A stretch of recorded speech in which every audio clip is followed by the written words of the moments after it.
everybody. We're going to call the meeting of the school board. It's Tuesday, March 23rd, 2021. Welcome to the Robert Crowell Boardroom. First item on the agenda is adoption of the agenda. Second. We have a motion and a second. Any discussion? Any discussion from the public? I see none online. Okay, all those in favor? Aye. Aye. Any opposed? Okay, adoption of the agenda carries. Next, item 2, we have the flag salute. And Dawn, you are, as I understand, you are participating remotely. Is that correct? I am here, and Would you please like to? join me. Thank you. I pledge allegiance to the flag Of the United States of America and to the republic for which it stands, one nation, under God, indivisible, with liberty and justice for all.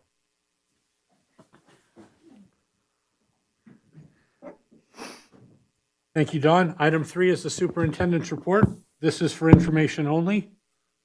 Superintendent Stokes. Thank you, Mr. President, members of the board, good evening. I have a few items for you tonight. As you know, today was the first day back for our 7th and 8th grade students. If you were anywhere close to the schools, you would have seen that there was an increased amount of traffic. It was a good sign, but also seemed very much like the first day of school. There were a couple of near misses where I was observing, so I would just ask our patrons and our parents to please be careful when you are motoring in or about our schools. We certainly want you to be aware of added pedestrians and certainly the added amount of traffic. But I did speak with several parents, and they're really happy to have their students, their 7th and 8th grade students, back at school 4 days a week. I'd also like to report on the virtual career fair that was held this last Monday. We had 36 business and industry, university, and public agency partners who participated. I was able to check in on a number of the different sessions, and very informative. I appreciate the work of Mr. Mark Rodina, our work-based learning coordinator, and certainly thank our schools for endorsing and letting their students know about this activity. I thought it was very worthwhile for our first time around, and look forward to having more such events occur. For your information, the 27th of April is when we will hold our Employee of the Year celebration. If you would please save that date. That's the evening of one of our regularly scheduled school board meetings, and that event will be held at Carson High School, and there will be more information as we get closer. Also, as a save the date type of announcement, May the 20th is the next date for our joint board meeting, and that will be between our trustees and the Board of Supervisors. We're also working out the details there, but the start time will be 6 p.m. I'd also like our trustees to know, and also our families, that the days that we missed this last school year because of smoke days and also because of snow days, the students will not be required to make up the school or instructional times. We received approval from the state board, the Nevada Department of Education, that our students would not be required to return, but our teachers will be required to come to work on June the 4th, June the 7th, and June the 8th. And finally, as an informational item for our trustees here again, there are certain statutes that call for specific training of the governing board of each school district. And staff at the district office are working on those required trainings.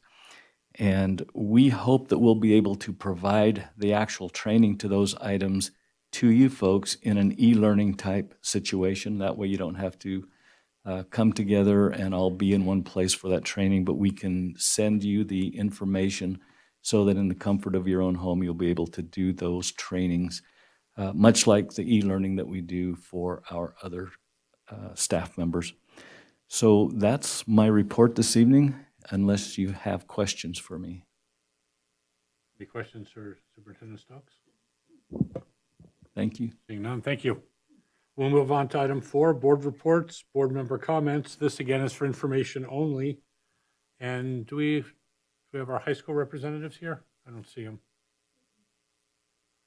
Okay, so we'll move on to Mike. Why don't you start us off, please? Trustee Walker. Good evening. You know, I don't have anything from Mark Twain today, just that everything's going well over there. I did want to apologize to Betsy, who called in with her public comment last week. One of the things that I typically do when people contact me is I'll say, well, why don't you address the board at public comment time? And typically I don't comment on those because I defer to the board president to follow up or make those comments for us collectively. So I just heard back from her this week. She felt pretty not supported, and I had encouraged her to reach out. So I just want to say, you know, Betsy was a little girl that was one of my former students and advocated for extra recess time, probably with Laurel's kids when I was at Fritch. And so I just want to say I know that she's looking out for her school and classmates, and so I appreciate her advocacy. And that concludes my report. Okay, thank you. Stacy. Stacy, I think your mic hasn't been activated.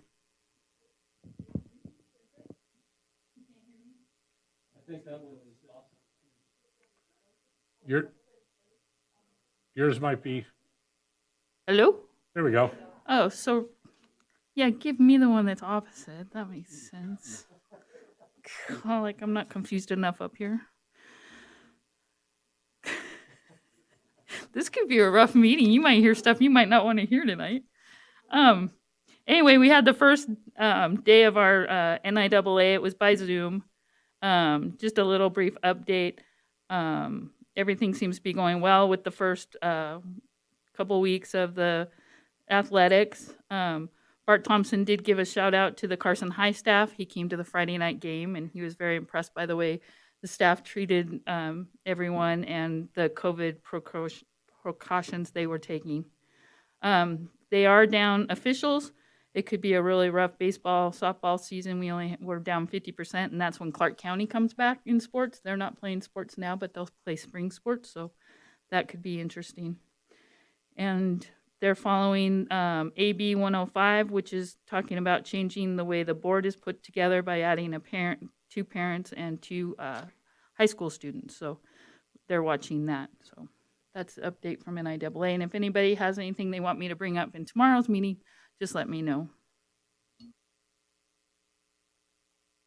And then just a shout out to the nurses because they're the ones doing the COVID so that we can have athletics. They're doing the COVID testing. So big shout out to that because that's not really a requirement of their job and they're going above and beyond so that the kids can play. So we do appreciate that. All right, thank you very much. Trustee Ramirez. I don't have a report this evening. Trustee Crossman. Got it. Okay, for Fremont Elementary School, they are looking forward to the fourth quarter, and they are continuing to remind students that attendance matters every day. And for Fritch Elementary School, Mr. Brown wanted to let everyone know that the PTA has organized a spring break reading bingo for all the information is on Parent Square for the students and families to access. And also, they'd like to congratulate the archery team at Fritch because they took first place and are the state champions. And Amelia Pepez in 5th grade is the top girl for all divisions, elementary, middle, and high school. So she's quite the archer there. And so we'd like to send congratulations to their archery team too. And for NASB, we had training last Saturday. Mike and I attended 5 hours of online training. And Richard too was there. And there's another one coming up this Saturday. It's only an hour and a half, and it's an equity training with the National School Boards Association chief officer over, I can't remember her whole title, but she's student transitions or something like that. But anyway, she will provide training nationally or from a national perspective, but focused on Nevada's statistics and data from Nevada. Also coming up, April 23rd and 24th, we are planning in-person training in Reno for NASB to meet those statutorily required hours. And that will be coming out in a couple weeks when you can register for it. It's going to be held at the Nugget in Sparks, and it will be, it'll be limited in the numbers so that we fit the occupancy for that. And that concludes my report for NASB, unless anyone still wants to register for the, I think you could still register for the national conference, April 8th and 9th, if you'd like to. All right, Trustee Varner. Yes, Carson Middle School would like to thank the Carson City School Foundation and Greater Nevada Credit Union for bringing delicious treats to the Carson Middle School staff on Monday, the 22nd of this month. They're thankful for the generosity of the partners in education and appreciate the recognition of the dedicated staff at CMS. They're also excited to have the hybrid students returning this week. And as a reminder, students are still required to check in for attendance and learning every Monday. Students must sign into class and are expected to meet with their encore class as well as intervention and enrichments with their academic teachers. SBAC testing will be taking place starting Monday, April 11th for the full remote students and Tuesday, April 12th for all in-seat students. And more information will be coming out via Parent Square as time goes on. Principal Sadler wanted to thank all of the awesome staff, students, and family of Carson Middle School. He said that they've been through a lot of challenges and changes this year, and he really appreciates the support and that it has been tremendous. At Boardwalk Bray, Principal Hutchison would like to announce the following. March 27th through April 5th will be spring break. MAP testing for grades K through 5 will be the week of April 12th for both ELA and math. Monday, April 26th is a non-school day.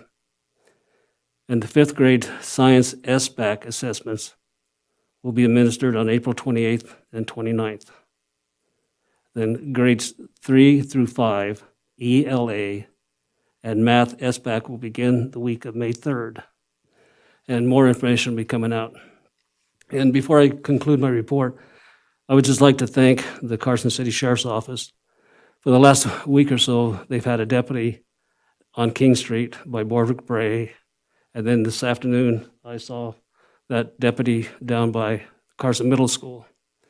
And he's been setting up cones to keep people out of the red zone and hollering at people about jaywalking on his loudspeaker.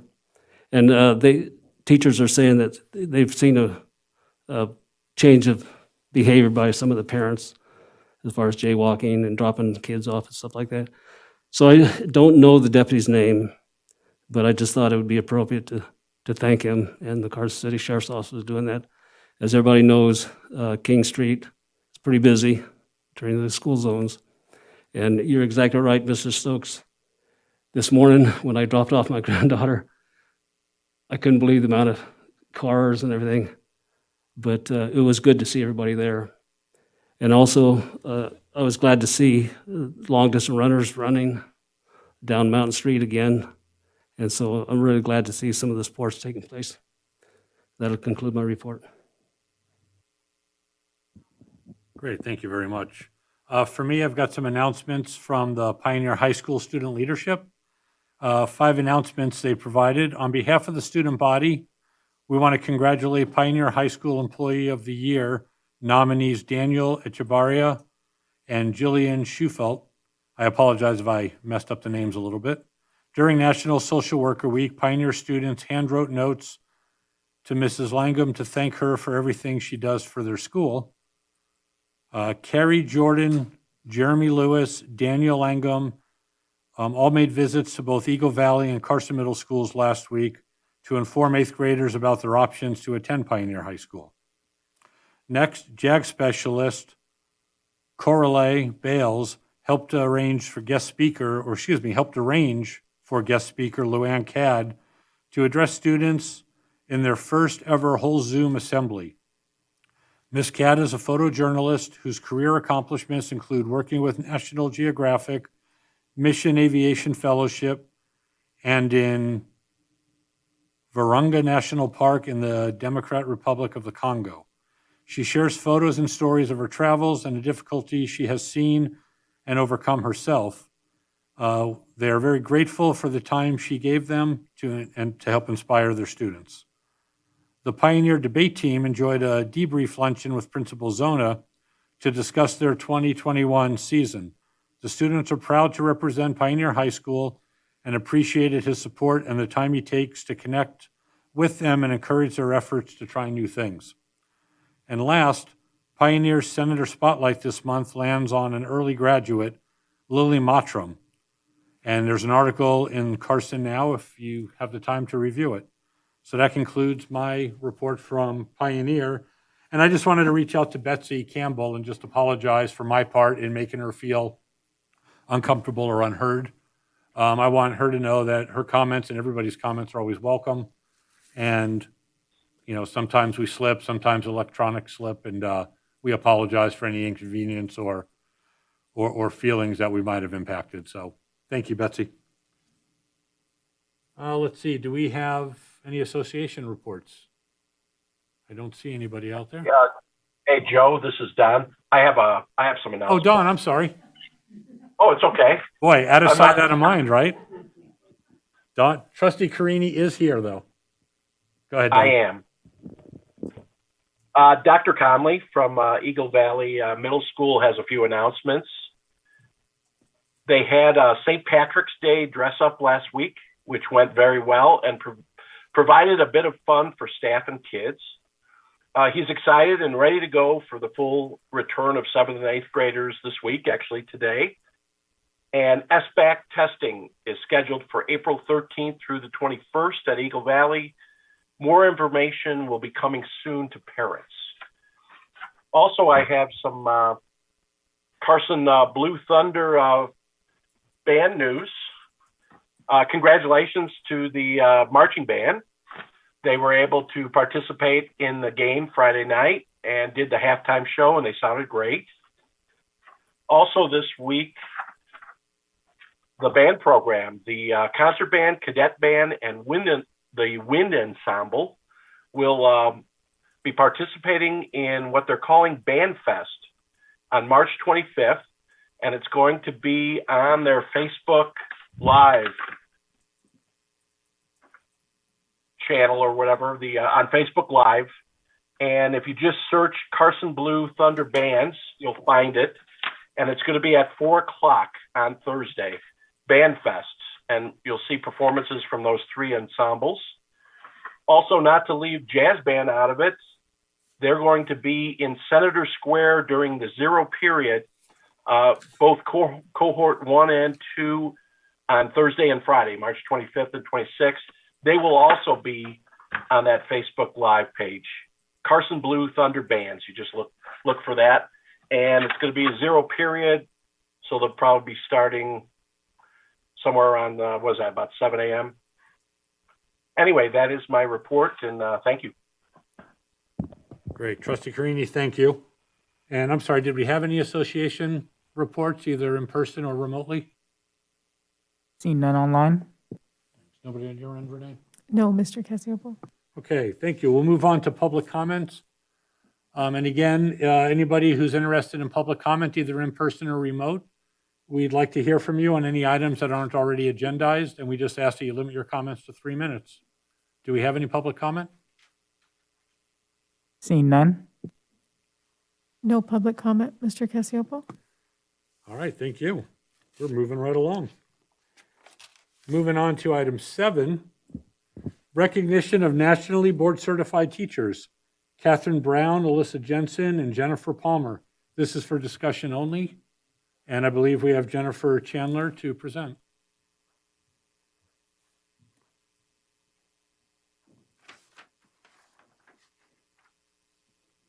Guess I gotta figure out how to do this.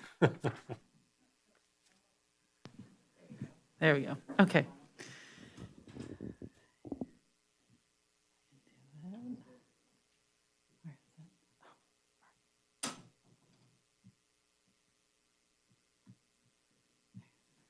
There we go. Jennifer Chandler, for the record. Members of the school district and school board, I am so excited to be back for a second time. The deadlines for receiving certification were split this year due to the challenges of COVID. And so because of the way they have to test and submit portfolios, these three amazing ladies had their results postponed, but they did come through. So Carson City has 3 more. As we begin to celebrate them tonight, I would like to point out that the National Board offers 25 different types of certification. And the ladies represented tonight really focus on our special populations. And so a huge shout out to these women for how they focus. We have a gifted and talented educator. We've got 2 exceptional needs specialists. And just to kind of raise awareness, the certifications are there for classroom teachers, but also specialists. There's certification available for school counselors and library media specialists, for health educators, physical education, things like that are out there, as well as career and technical education. And so I am co-hosting this with the fabulous Christina Bourne. She's joining us from Zoom at home. And so I'm going to present to you our 2 exceptional needs specialists. And I want you to recognize the breadth of their skill because they have to test and cover from 5 years to 21 years old. And so as special education teachers, this is an amazing range. And I think that sometimes, at least as a classroom teacher, focus on a specific grade level or age.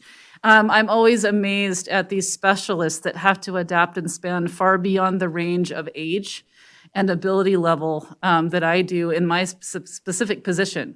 So what we have done is we've asked each lady to briefly share with you something specific about their certification process, and then allow you to ask questions, and then we will move to the next person. So I would like to start things off with Ms. Catherine Brown, teacher at Borderwick Bray in special education. Catherine, would you like to share with us, and also congratulations? Hi. Thank you for inviting Alyssa and Jennifer and me tonight. There were 4 components to this project, and my most challenging component was component 3. The reason that that was so challenging for me was because the idea of videotaping myself teaching was a little more than I could wrap my head around. But all of my students are visual learners, and I'm a visual learner. So how fitting for me to watch a video of myself.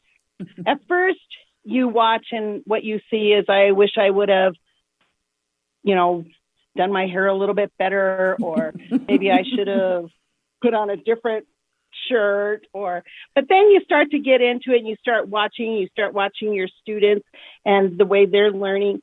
And it wasn't just about what I needed to improve on, but it also gave me a visual of what I also was doing correctly and seeing my kids all be engaged. So you watch yourself and you say, well, that was a good move. I can do that one again. And wow, I look at that. They're all engaged right now. That's pretty exciting. But you can also look and see that you need, right here, I might need to give a little detail, or he missed the whole point here, so I might need to level this off a little bit more. So then you watch it, and then you watch it again, and then you watch it a 3rd or 4th time, and then you just, all it becomes is a learning tool. And so in conclusion, I guess my most challenging component turned out to be my biggest learning tool. So this is something I'll probably use forever. When I think back, I might videotape myself again and just watch it and see what's going on, because it's really interesting to see yourself from a whole different point of view. So the whole experience of National Board, I did enjoy it. It was very challenging, and yes, I would do it again. So I just want to give a special thank you to my cohort team, especially here in Carson, and for two women that really helped me that also we worked together, and that was Jennifer and Patricia. I really thank you guys. So thank you for having us.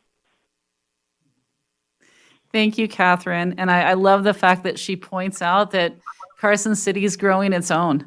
Notice that she didn't need to mention my name or Christina's name or Rachel's name, because we now have such a big cadre that teachers are finding success in signing up in groups and completing it together.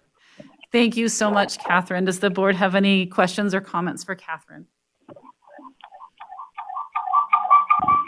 Catherine, I just want to, this is Joe Cassiopo. I just want to congratulate you. I know it's a lot of hard work, and teachers and staff are already so busy. So to take this extra time to improve on what you're already good at and to take that next step and get your certification really is quite an accomplishment. And I just want to say thank you for all your efforts and congratulations.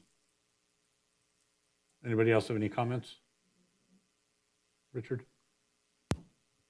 Okay, moving forward, let's hear it for those middle school teachers who had more kids in the building today.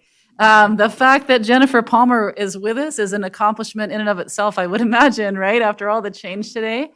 It's always amazing to watch teachers gain their certification in different areas, but also at different levels, like different school levels. And so it's really exciting to see another middle school teacher. You know, we had Rhonda Holloway just a couple of months ago. And so, Jennifer, we'd like to congratulate you and hear about your experience.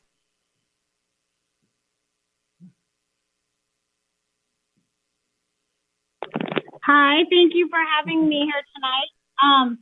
I teach CLS at Eagle Valley Middle School, and I have a very wide range of students who have varying disabilities. But the component that I learned the most from was component 3. It was really challenging watching myself teach on recorded videos, but it did, like Catherine said, help me see exactly where I could improve as a teacher. I was lucky enough to get my videos recorded before we went to full remote last spring. And when I would watch my videos, I really, really missed my students a lot. And that helped me get through watching myself, because I would focus more on what they were doing and, oh, look, I miss them so much. And it was pretty funny to watch things that I didn't even see like 3 or 4 times, watching the videos through, how sneaky my students really are. And their comments were pretty great. But I appreciated that part of the process a lot. And I really did appreciate all of the help provided by the cohort and the support of my family. So thank you. Thank you so much, Jennifer. You are an amazing educator and always so enthusiastic. I don't know how you do it. Would the board like to offer any questions or comments to Jennifer? Richard, did you want to say something? Thing turned on. No, I just kind of echo what Joe said. We really appreciate the extra effort that everybody has to put in to do this. I know that you have to go above and beyond. And I also know that you probably don't do it so much for yourself, but you do it for the kids so you can help the kids and serve them better. So I think as a board, we just really appreciate the efforts you guys put in. And thank you. Okay, at this point, I'm going to hand it off to the lady behind the Zoom, right? So I'm going to let Christina Bourne introduce our last newly certified teacher and then close us out for this particular part of the board presentation. Good evening. This is Christina Bourne for the record. And it is my great honor to introduce you to Alyssa Jensen, who certified in her generalist early childhood national board certification. Alyssa is our amazing third grade GATE educator over at Mark Twain Elementary School. And I'm going to put in a little personal note here that I would not have achieved my boards without Alyssa Jensen. She was the inspiration for so many of us to get started on our national boards, So without her inspiring the rest of us to do it, so many of us wouldn't have even started our national boards without her inspiration. So Alyssa, we are incredibly proud of you and your achievement, not only of your national board certification this year, but also doing this at the same time as achieving your master's degree. So congratulations, Alyssa. Thank you. So my name is Alyssa Jensen. I am, as Christina said, the third grade gate teacher at Mark Twain.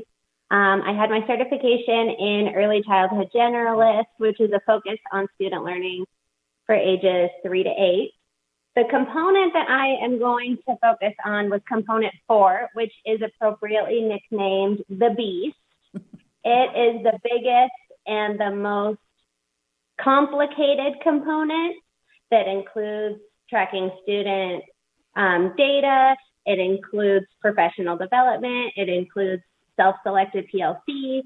So, and what I had done was I focused on addition and subtraction with regrouping, which in second and third grade is one of the most difficult math concepts that we go up against. I tracked student data throughout that unit and realized that the students were showing understanding of the content in my class, but they were not consistently showing mastery of the content on their benchmark assessment. So that led me to this professional development portion of the component, where I and a group of other teachers in our district decided to hold a book club on a self-regulation book and a webinar with Richard Cash. And we learned some strategies for teaching students how to self-reflect and set goals for themselves, in which my students were able to set precision goals for themselves in math. And then they were able to apply those goals when taking benchmark assessments to be able to effectively show mastery on the content that we were learning in class. So that whole process was taxing and long and frustrating, but in the end, it really masterfully, the national board process masterfully guided me through self-reflection, monitoring student data, seeking out professional development, and then in the end, our ultimate goal, which is meeting our students' needs. So I am thankful for the members of our district who are already national board certified. They encouraged me, they kept me accountable, and they celebrated me when I finally certified. Like Christina said, I've been working on my master's at the same time, and then COVID hit, and it has been a long process, but I am so thankful to have finally certified. And this process was so worthwhile. It was career changing, and it is a process that I'm definitely very thankful for. Thank you. Well, Alyssa, we just want to say thank you for being such a passionate educator and everything that you do for your students at Mark Twain Elementary School. You are certainly a shining light for our district. Do the board members have any questions or comments for Alyssa? Yeah, Alyssa, I'll take it around to the board, but again, I think this is a night that allows us to reflect on all our teachers, and especially ones that have achieved national certification. So I want to thank Jennifer and Christina for all the work they do in encouraging and supporting teachers in this pursuit. But tonight I want to say thank you to Jennifer, Alyssa, and Catherine for your hard work and dedication, not just to achieve this, but just in general for everything you do for our district. So we are really appreciative of your time and efforts, and thank you very much. Anybody else on the board want to say anything? Thank you. All right, seeing none, I think I'll lead off just a round of applause to thank all of you.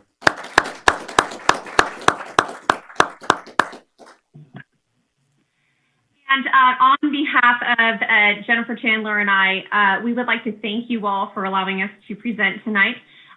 We do want to encourage anybody who is listening tonight who is one of our educators or staff members in the district who would like to know more about national board certification. We have 2 upcoming informational meetings, and that was sent out. The details of those were sent out through email. We have our first one tomorrow over Zoom at 3:30, and our second informational meeting on Thursday at sorry, I can't figure out the time. It'll be on Thursday evening, I believe, at 6 p.m. Okay. Thank you so much for having us. Thank you very much. Okay, we're going to move on to agenda item number 8, informational update on the state of the insurance market and the Carson City School District's property and casualty program. This is an item for discussion only, and we have Ann Sear and Andrew Fueling presenting. Good evening, President Cassiopo, trustees, staff, and members of the public. We're just going to provide you with a update on our insurance program and what's going on out there in the world of insurance. Yeah. Oh, I'm okay. Yeah, thank you, Bill. So, as you may recall, is it on? Oh, there we go. Okay, there we go. Okay. So, as you may recall, last year in June, we had our renewal of our pooled insurance program presented to the board.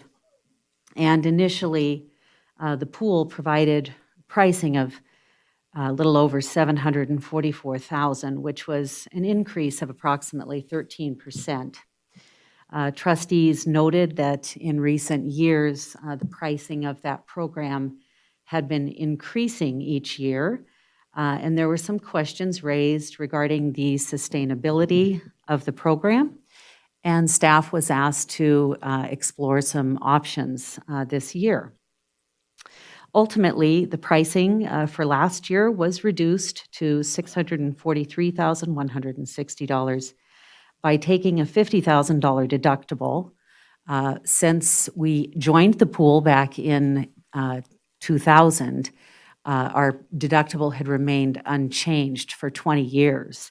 So it was always at $25,000 on property and $2,500 on liability and auto physical damage.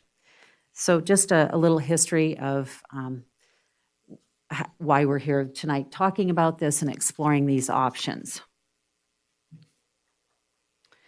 So I'm going to provide you with some background information on the school district's insurance program and provide you with some information about the public agency insurance pool. And then we'll talk briefly about what's going on in the commercial insurance market throughout the U.S. and what kinds of options could be explored. So I'll just dive right in. And what you see here is a magazine cover that was on Time magazine back in March of 1986. And this tells a story of what was going on in the 80s. It was a really bad time for commercial insurance. The liability insurance crisis in the U.S. refers to a volatile economic period during the mid-1980s. And during these years, until about 1990, rising insurance costs and an unavailability of coverage for several types of liability insurance led to a crisis that has been attributed, among others, to the expansion of tort doctrines and the introduction of several new alternative risk transfer methodologies, such as our insurance pool. During the period from 1984 to 1987, premiums for general liability throughout the U.S. in the commercial market increased from about $6.5 billion to approximately $19.5 billion. So that just gives you a sense of how those costs were increasing during this period in the 80s that we call the liability insurance crisis. In addition to the increases in premiums, many insurers took measures to limit the number and costs of claims, such as expanding exclusions, raising deductibles, and lowering policy limits, just to name a few.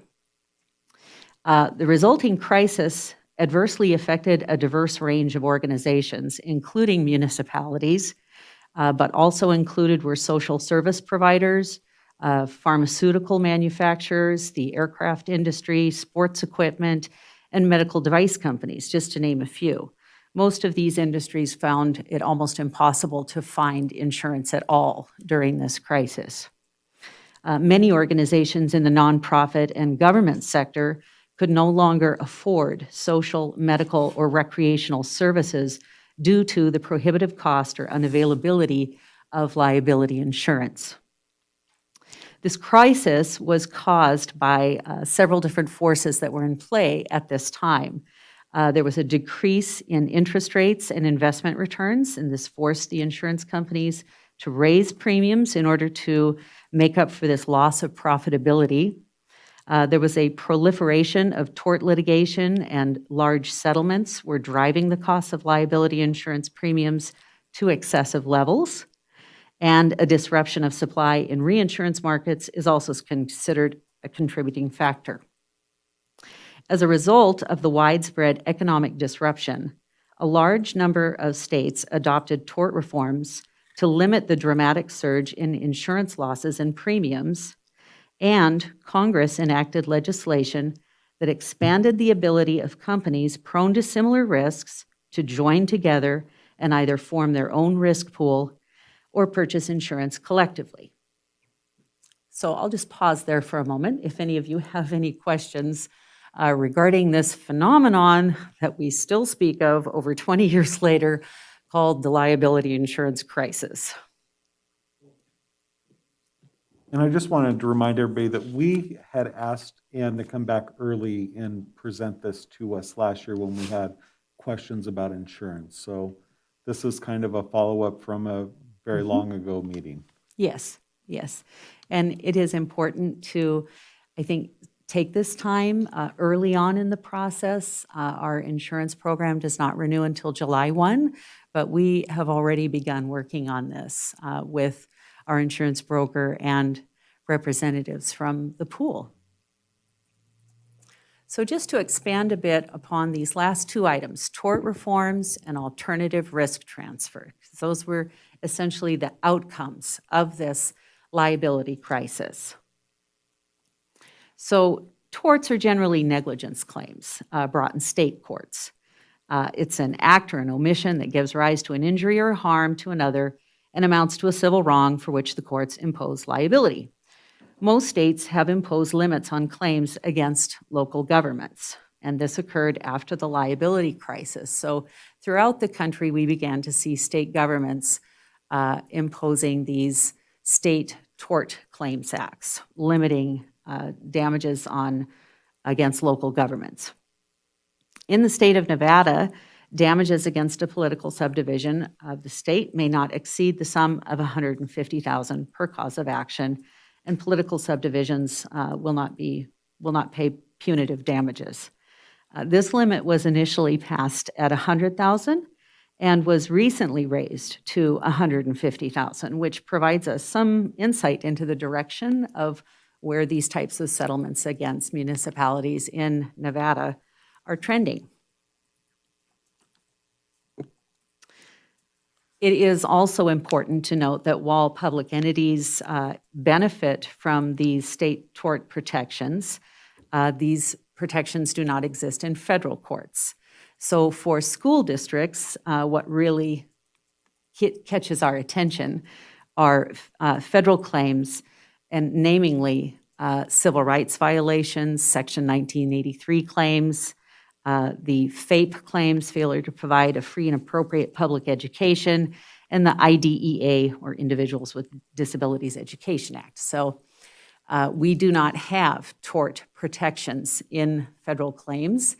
And when we're talking about federal claims, we need to also be mindful that the losing party pays all of the attorney's fees, and punitive damages can apply. So all of these things are what's in the soup, adding up to increasing liability costs for educational risk. So when we talk about insurance pools, these are essentially one of the alternative risk transfer methodologies that emerged out of this crisis in the 80s. Some industries formed their own captive insurance companies. There were risk retention groups formed, but for municipalities, most of them formed into what are called municipal risk sharing pools. And they do this under state statute that allows them to pool together and share costs and common interests. So they might have an agreement that allows them to share in water services or weed abatement or transportation solutions. And in every state, there were expansions of these agreements that allowed them to also self-insure together as groups. So in Nevada, this is called the Interlocal Cooperation Agreement, or an ICA. In California, they're called Joint Powers Agreements. In Oregon, they call them intergovernmental agreements.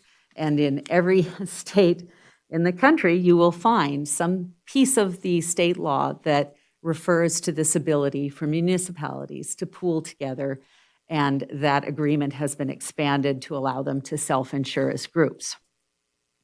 And they're all essentially the same, and their coverage agreements look very much the same, and they govern themselves in very much the same way.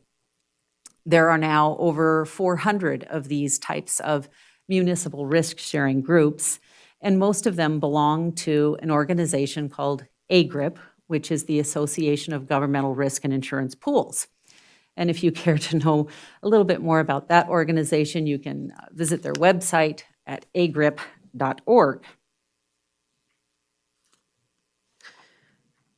So our pool, the Nevada Public Agency Insurance Pool, was formed in 1986, and it began with 4 founding counties. And I think their limit of liability when they first formed was $1 million, and I can't remember what their property limits were, but the 4 of them created their own insurance program.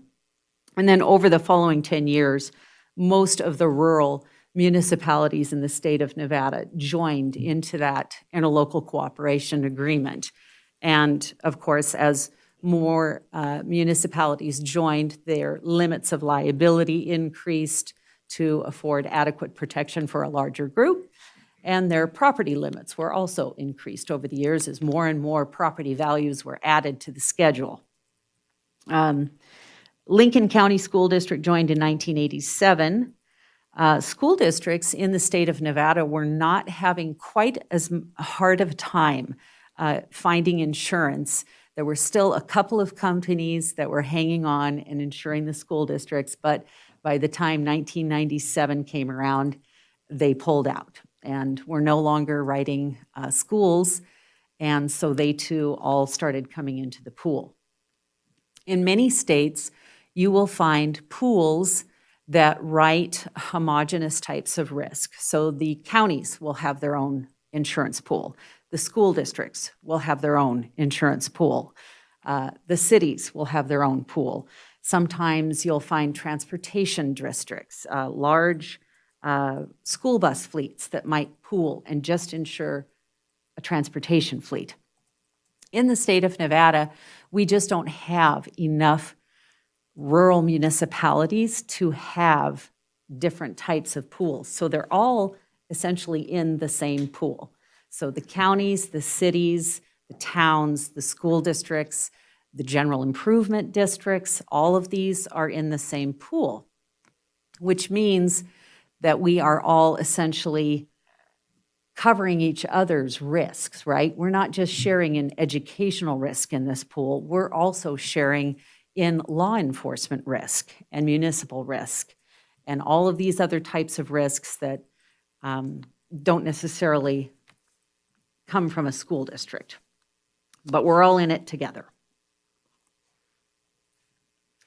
So the pool, over the years, has had several retreats where board members have discussed the mission of the pool, what its objective is, and over time, they have all agreed that the pool was created to fill a void in the traditional insurance marketplace and offer affordable risk financing to its members. So that's its number one goal. Again, to identify legislative and regulatory issues affecting public entities and to provide information to assist members in addressing those types of issues. To act as a clearinghouse for collection and dissemination of data and resources relating to risk management, and to encourage and support new research for the members of the pool. And lastly, to provide meaningful and significant education and professional support for the members, governing bodies, and staffs of the members. So that's what they're all about. And in making those, in accomplishing those objectives, over the years, they have created a lot of pooled services. So you always hear us talk about this every year at the renewal, that it's not just about buying an insurance policy, that there are a lot of services that members benefit from. The pool has an extensive risk management library. They offer human resource consulting services. We have e-learning that our school district has participated in for years. There's a risk management grant program, and we have benefited from that grant program as well. We have funded roughly 75% of the cost of our surveillance camera system was funded through this risk management grant program. They offer cybersecurity consulting services. They have done audits on our IT department. They've tried to, put on their white hats and hack in from remotely and see if they can crack our systems, and have provided Raymond Medeiros with audit reports on ways to improve our cybersecurity. Every 5 years, they do property appraisals. So they come around and appraise all of the properties. Every year, the property appraisals are updated from a software, just a desktop application, but they do have a physical appraisal completed every 5 years. We have the Employee Assistance Program, the Loss Control Excellence Program, which we do participate in, and that entails me completing a pretty extensive audit of all facets of our operations every 3 years. And each time we are recertified in that program, we are presented with an award and a check. And the pool also provides quite a few loss control services. Something as simple as fire extinguisher safety training to measuring of noise levels in the workplace. So these services, as I have said, have expanded over the years, and it's important to note that they're not free, that the costs associated with all of these services are rolled into what we're paying to participate in that program. Any questions at this point? What's the additional cost for those programs we participate in? Pardon me? All the stuff you just mentioned? Yes. And there's additional cost to it? Do Well, you know what the cost is? Is it broken out or? it's not broken out. And I know that we would like to have the insurance pool provide us with a little bit more detailed information about what our part of the cost is in each of these programs. With over 124 members in the pool, some of them being very small general improvement districts that may employ 1 to 3 people, all the way up to large school districts, counties. Certainly, some of the larger members are subsidizing those costs for the smaller members because there's just no way you could allocate those costs to a very small entity that has very little exposure. Okay? So what has changed that's catching our eye is this doubling of costs, the cost of participating in this program. And this is what we've been talking about over the past few years as each renewal comes around. Over a period of 20 years, these costs have risen from approximately $325,000 up to $650,000. And that sounds like a lot, but really over 20 years, it's probably not. If you were to look at your own insurance costs in your personal risks, or if you are a business owner and you're looking at the cost of your general insurance, your professional liability, what it costs to insure a fleet of vehicles, this is not that unusual. And what we need to look at are the rating exposures, how the pool determines the cost of our program.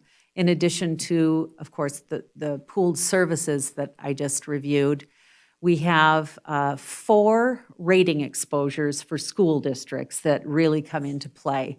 And that's our average daily attendance, our property values, our payroll values, and our automobile count. Those are the 4 big drivers of cost.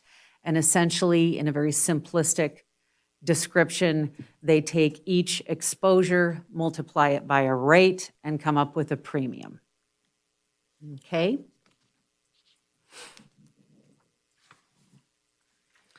So looking at our average daily attendance, this looks like there's been quite a bit of volatility, but there really hasn't been, because if you look closely, we're just kind of wavering between 7,000 and 7,600 over a period of 10, 11 years there. So that's not a lot of variation. And from an underwriting perspective, that's not going to really contribute much to any volatility in your cost of your insurance program. When we look at our property exposures, this is where we see the greatest increase in values.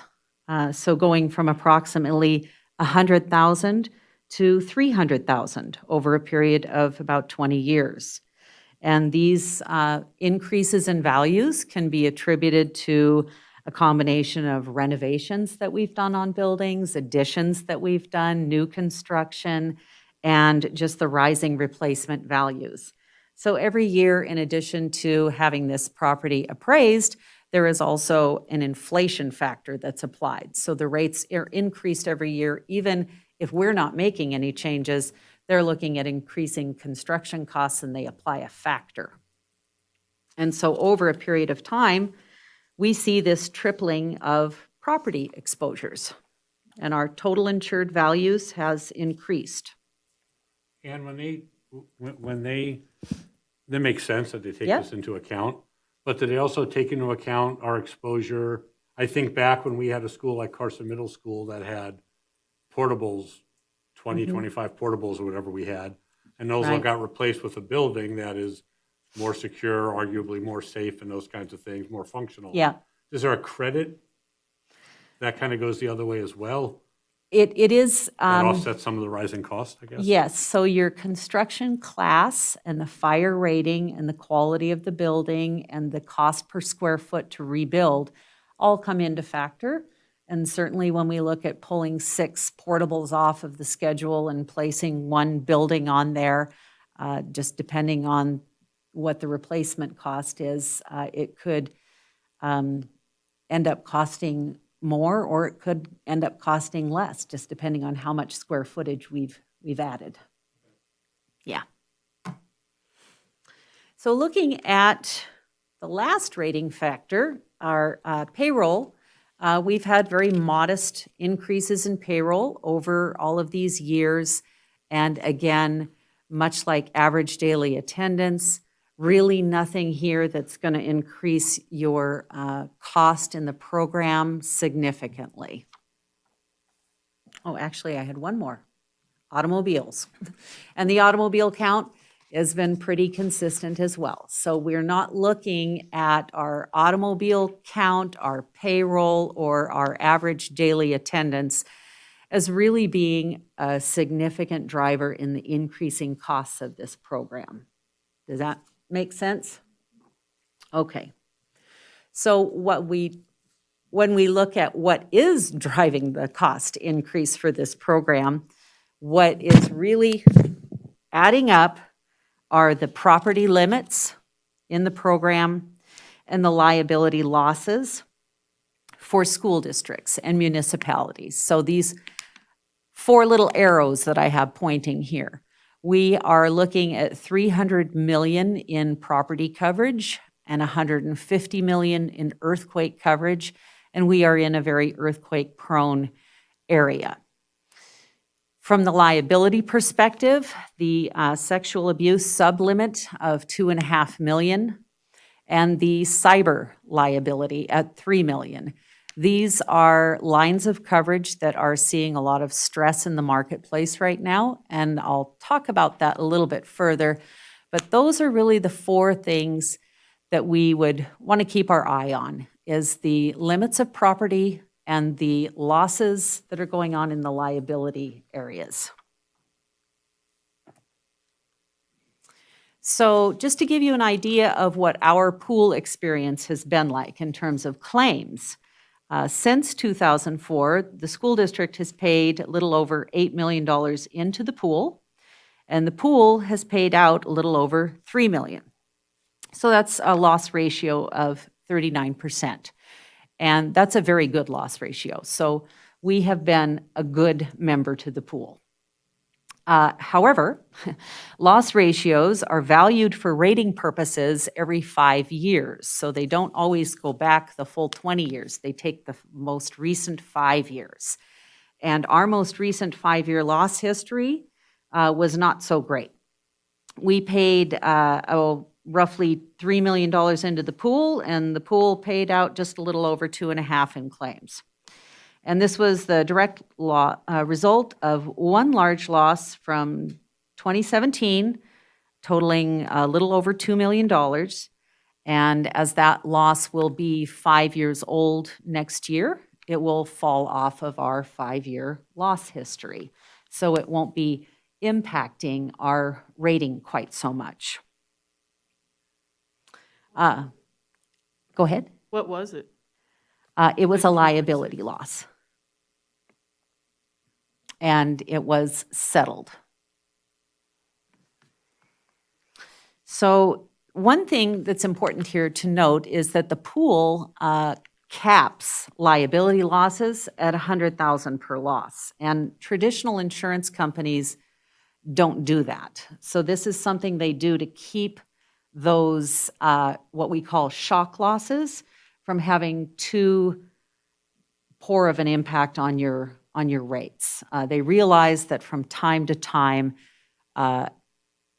you're going to have a large loss. It's just going to happen. So when we consider over 20 years in the pool having literally one large liability loss, that's not something that we should be penalized heavily for, and they don't. They cap that loss at $100,000.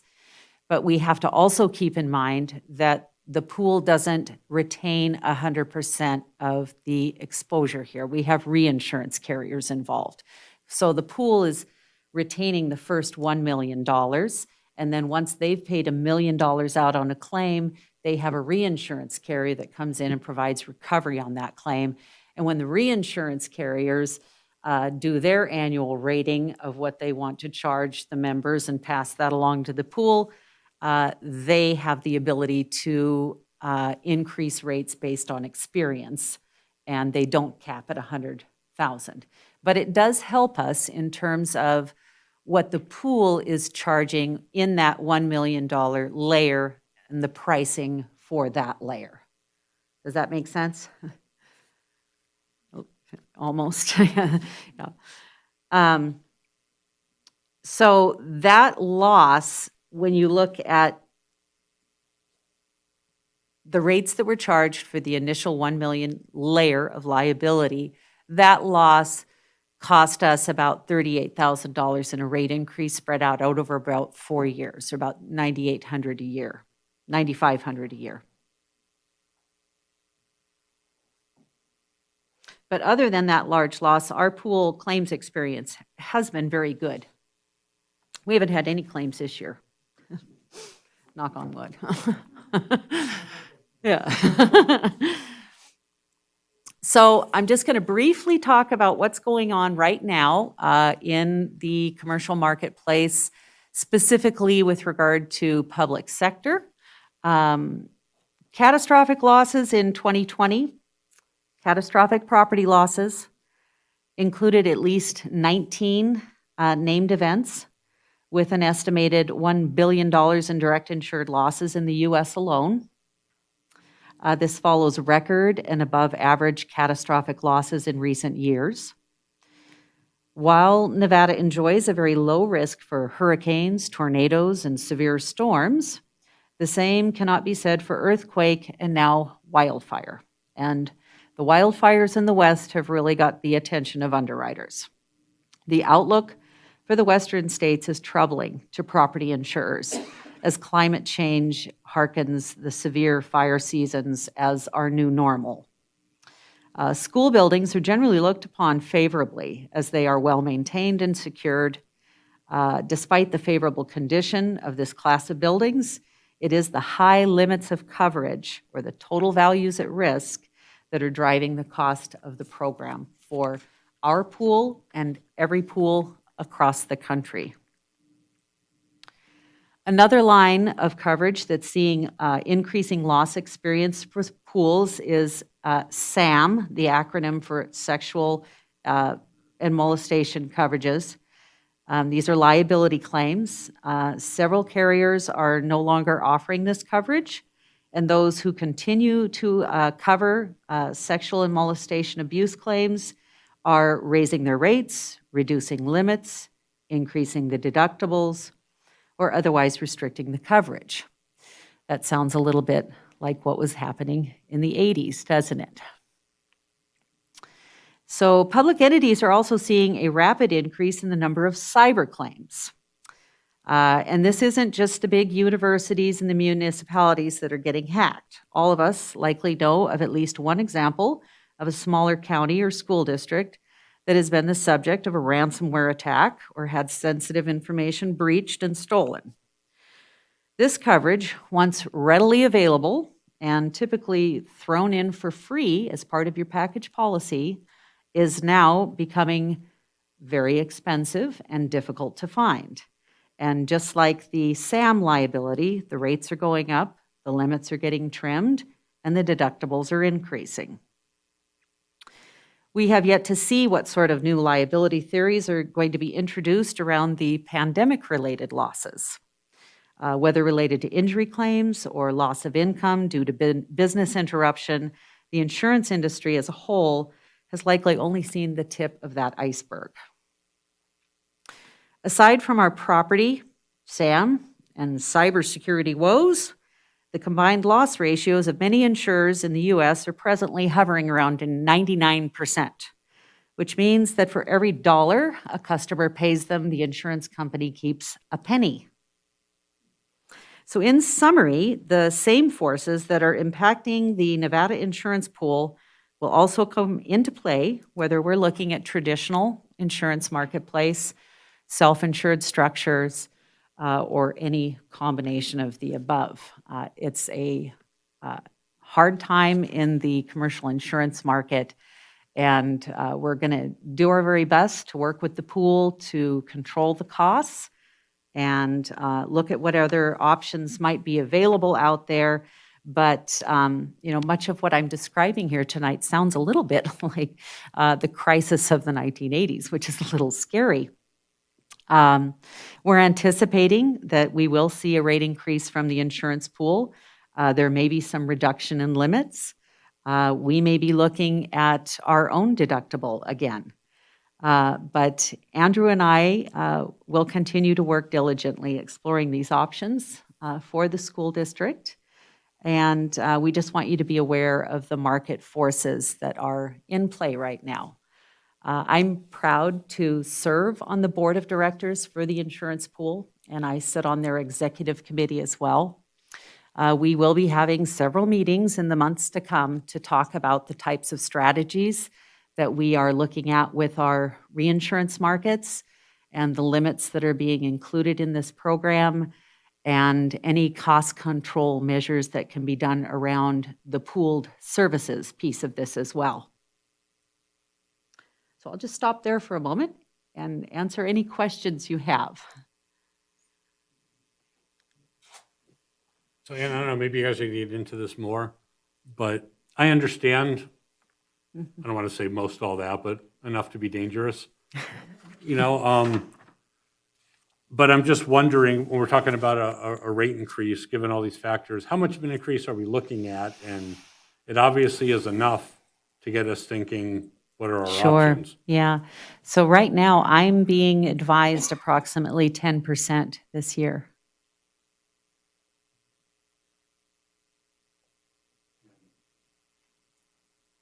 Okay, any other questions? Mike? I have one. Let's go Well, ahead, Mike, and then we'll go Rich. You know, one of the thoughts I'm wondering about is ways to limit our liability if we have robust training and oversight of our special education departments. Certainly, we've been seeing an increase in probably like sexual discrimination type or racial discrimination type complaints or comments being made in staff members. So would something like that help us lower our liability, or is it because it is spread out over all of the entities, it's less focused on what we do and more the focus of nationally? I would say both, yes to both. It does affect our program costs when we are actively involved in those types of loss control measures. But there is just so much that can do when you have market forces at play and runaway verdicts involving so many public entities around the country that underwriters as a whole are just really delivering some stiff rate increases. Yeah. So I'm going to turn it over to Andrew. Before you go, could I Yes. ask one question? Yes. It's my understanding that we're going to look at other companies for rate quotes. How long does that generally take to get quotes back? And is it going to be, do we have enough time before we have to make a decision? Yes, we do have enough time, and Andrew will elaborate on that a little bit further because we're taking steps in that direction, but we need a little more information. Thank you, Ann. I haven't been referred to as Andrew so often in recent memory, so I feel very formal right now. Thank you. Mr. Fueling. I'm just used to AJ or something else. Yeah, let's move on. And I think did a great job of kind of laying the groundwork for where we're going from here. And some of the questions, Mr. Varner, that you've had are kind of going down this path. So we are now in the process of looking at different options, and there's a couple different ways that may go. What is difficult about that, and what I think is difficult, generally when you're looking at shopping anything, you're looking for something that's comparable. There is nothing comparable to the pool. There is no single entity that offers what the pool does. So that makes it really difficult. And we really have to kind of parse things out as to what they offer, and then probably look for comparable services maybe through multiple type of agencies, because no single person or single entity does what the pool does. For us, the big issue has been affordability in recent years. And this is what kind of came to a bit of a head at the meeting back in June of last year, as the rates had continued to increase. So, and what's really important for us is that when considering this is these costs come out of our general fund. I've been talking about this forever. So the general fund is really determined by our DSA apportionment. our DSA apportionment over the last 10 years has increased about 11%. Okay. If we had not raised the deductible from 25 to 50,000, over the last 6 years, our costs with the pool would have gone up almost 64%. So you're thinking of that trend over time. That's a bad trend, right, for us to be able to pay for that over the long run, to sustain. And it's also the largest single non-staffing cost that we have. So to run electricity for the entire district for the entire year is about $500,000, right? So that is the single standalone most expensive item. So if it's increasing that fast, it has an incredibly significant impact on the overall budget. So it has forced us to ask some of the questions here. So what are the actual appropriate limits of insurance for a school district? How would those limits be determined, and are we paying for more than we need? And so what we have moved to is, in considering at least one of the options, is being self-insured. So we are working with an actuary to look at what self-insurance, if it was something that would make sense for us. There's a lot that needs to be considered that these professionals deal with on a daily basis, but really to look at the costs that would be associated with it, how that would impact our cash flows over time, and various self-insured retention ratios. So basically what we would be on the hook for in the case of an event at different ratios or rates, what that impact would be to us. And I'm just thinking that probably self-insurance is going to be much more risky going forward. I mean, we have some it's expensive going with pool pack, but we have protections that we would likely lose if we were self-insured, and heaven forbid we have some kind of future settlement. It could be pretty detrimental to us fiscally. Well, and I think that's really where we're going with this is trying to figure out, does it make sense or not? And that's truly like, it's a feasibility study. Does it make sense given the current climate, given a lot of what Ann has spoken about? It may very well not make sense at all. But at least, again, going with folks who are dealing with this all the time and getting kind of the professional feedback. And if that's the case, that's fine. But at least we looked, we took the time to really consider, I guess, those options. So we're going to look at that, or this is being looked at given various self-insured retention numbers, and we'll see how that pans out. Also within that, there's been a study done looking at the probable maximum loss for Carson City schools, kind of in our situation where we're located. So it's really modeling huge catastrophes and what is the expected cost given certain time frames, looking over certain periods of time. What are the potential costs of significant events? And what's important is that these folks who do this sort of thing, they're running really sophisticated models, taking into account basically everything that you could think of that would matter. But at the same time, recognizing that you can't model everything perfectly. There are these events that are kind of off the charts, and so they have to take some of that in consideration as well. So this study, this report, just to give you an idea. So and where we're looking is in the kind of 250 year range here.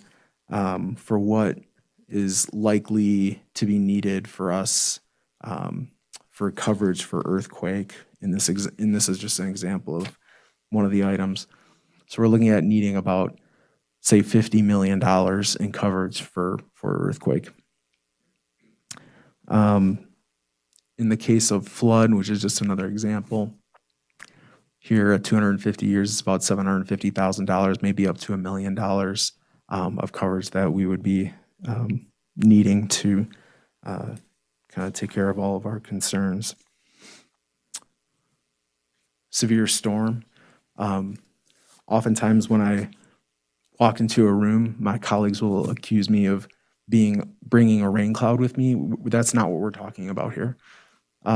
These are more significant storms. So again, this is not as significant an issue for us, just given where we live. So currently, thinking about that and what those coverages are based on that study, for earthquake, again, we're looking at our needs are probably about $50 million. And within the pool, we have significantly more coverage than that. And again, it goes back to the question of do we have more coverage maybe than we actually need? And how much are we paying for that versus maybe something more attuned to our needs? Flood, again, significantly higher than what this study shows that we may need. So we will continue with the feasibility study and explore other options that are out there, all options, and continue working with the pool. The pool has been very good to us over the years, and there's certainly no doubt in that at all. But clearly, we have very real concerns with the costs, given our situation, given school districts across the state. It's not unique to us what has happened to school districts over the last decade, really over the last 2 decades. So unfortunately, we have Ann, who knows a whole lot about this stuff. So that is really a significant asset for us as we go through this process. So are there any questions? Any questions from the board? Stacy? Not really a question, but just a comment. I think it shows a lot that our district does a lot of proactive stuff for us to have the claims that we've had. And I know when Kevin Kearns took the workman's comp to do self-insured, we looked at a lot of things, and that's actually worked out much better for us than we originally thought. So, but it does make me really nervous to be self-insured with the amount of things that could happen here versus the workman comp side. But I think we are very lucky to have Ann on board now that Kevin left, because he left quite a legacy, and I was really worried when he left. They're So big boots to fill. yeah, which you've done But very thank you. well. Thank you. And so I think having you on the board of the pool and stuff like that helps us too, to know really what's going on and working in. But do you have any idea why the city left the PAC pool? The city went self-insured about 8 years ago, and at that time, they determined that that was the best direction for them to go in. Okay. Yeah. I think for larger entities, there just comes a point where they're looking at weighing those cost benefits of, if we're spending this amount of money, what would it cost us to be self-insured? When you're self-insured, you of course have to fund that self-insured retention. So for instance, if we were self-insured with a $100,000 retention, we would be funding the first $100,000 of every loss. We would still have an excess carrier sitting above us for the rest of that. So we wouldn't be self-insuring 100% of our exposure. The feasibility study will look at self-insuring at a $50,000 retention, $75,000 retention, and a $100,000 retention. We currently have a deductible, and the difference between the two is under a deductible, the insurance company takes care of all of the claims expense, and then once the claim is settled, they bill you back for your deductible portion. Under a self-insured retention, you're paying all of those claims expenses as they are incurred. The legal bills, the administration, all of that's getting paid, so that's a cash flow issue. So that feasibility study looks at the required cash flows to fund that self-insured retention. And has there been any other counties that are looking at leaving the pool that you know of?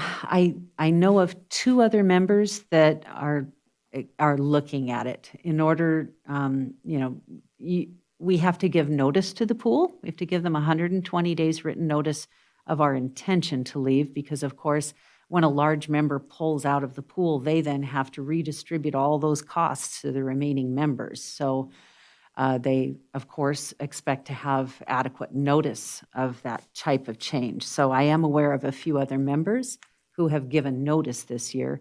That doesn't necessarily mean that they'll be pulling out of the pool. It just means they're doing what we're doing, exploring their options and determining whether or not they need to look at a change. Richard? Those members that are thinking about maybe pulling out, are they school districts or other cities or law enforcement agencies? I'm not aware of any other school districts that provided notice this year. There was one county that provided notice on the workers' compensation program, which is the PACT, Public Agency Compensation Trust. And on the pool side, I believe a county. Has there been other school districts that have expressed concern over the rising costs? Yes. And if you were to look at Douglas County School District's minutes from their March board meeting, a very similar discussion took place. Thank you. Yep.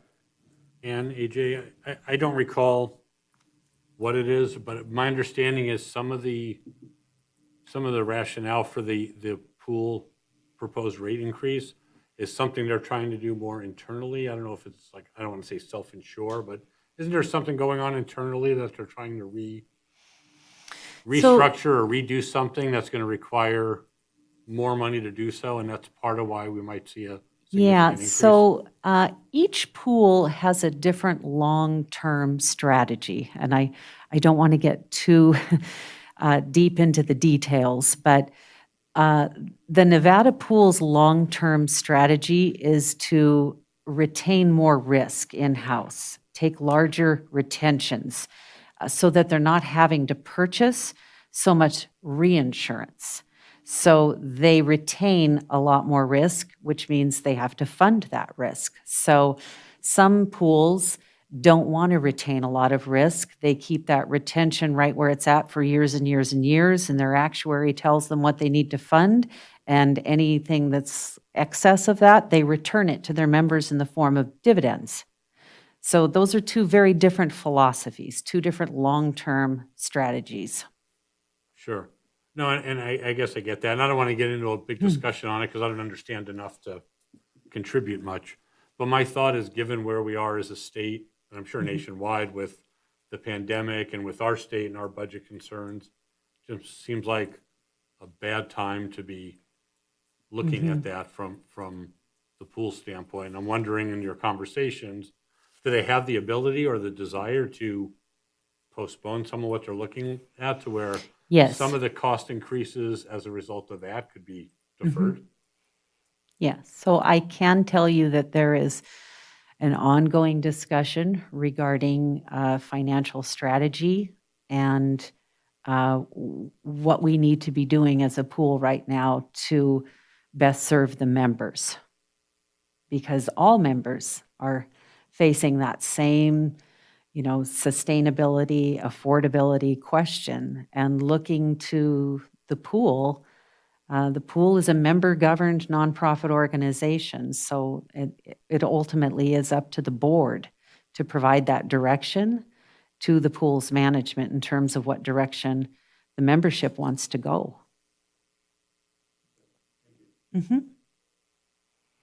Any other questions from the board? No? All right, well, thank you very much. Thank you. We'll wait to hear back from you. Oh, we'll be back. We'll want you back. Okay, item 9, presentation of student academic performance during the 2020-2021 school year, including MAP, Measure of Academic Progress Scores, and the distribution of grades in the Carson City School District.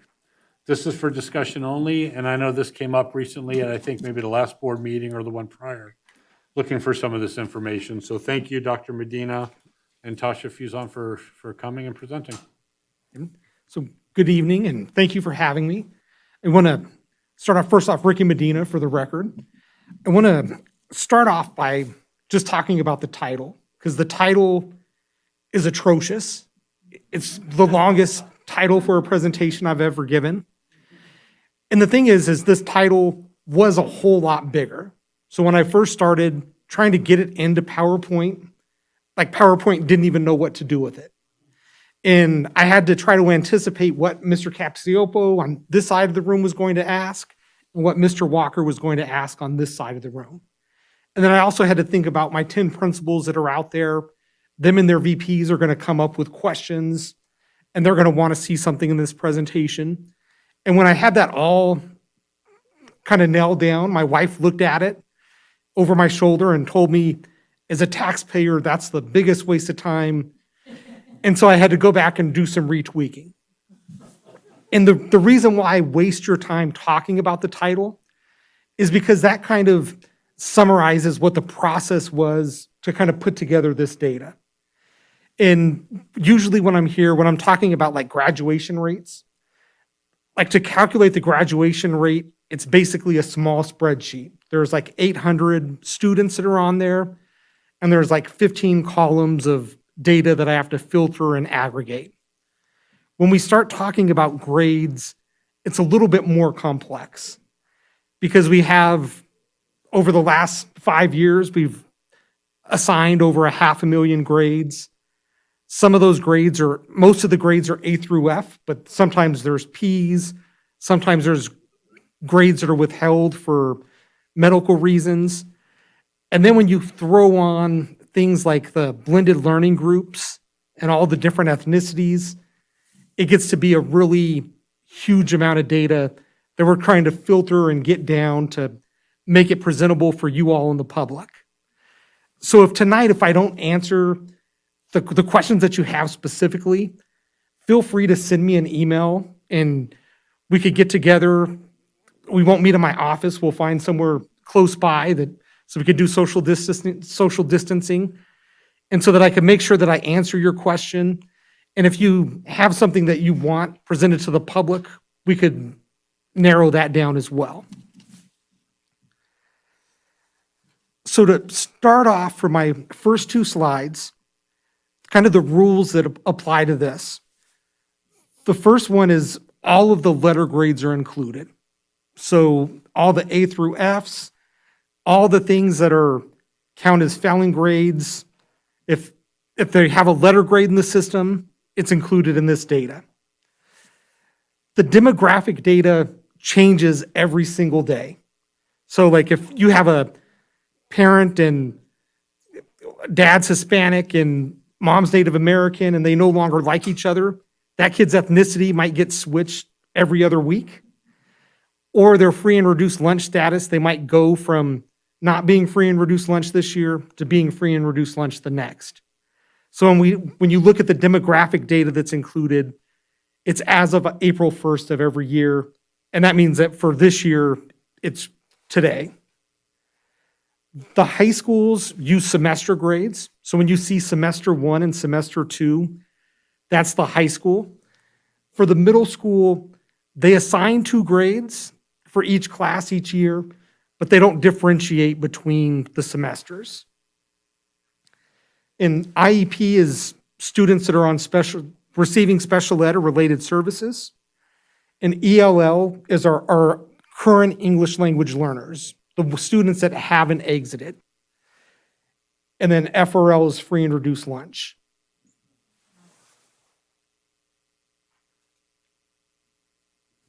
Got it.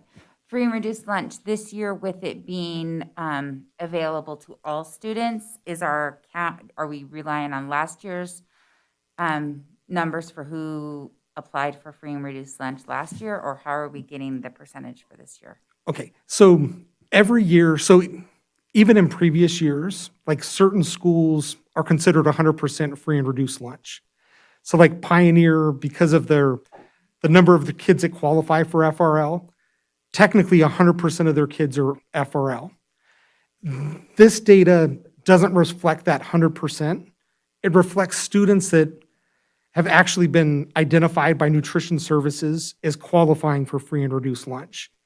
And a majority of those students are approved through direct certification.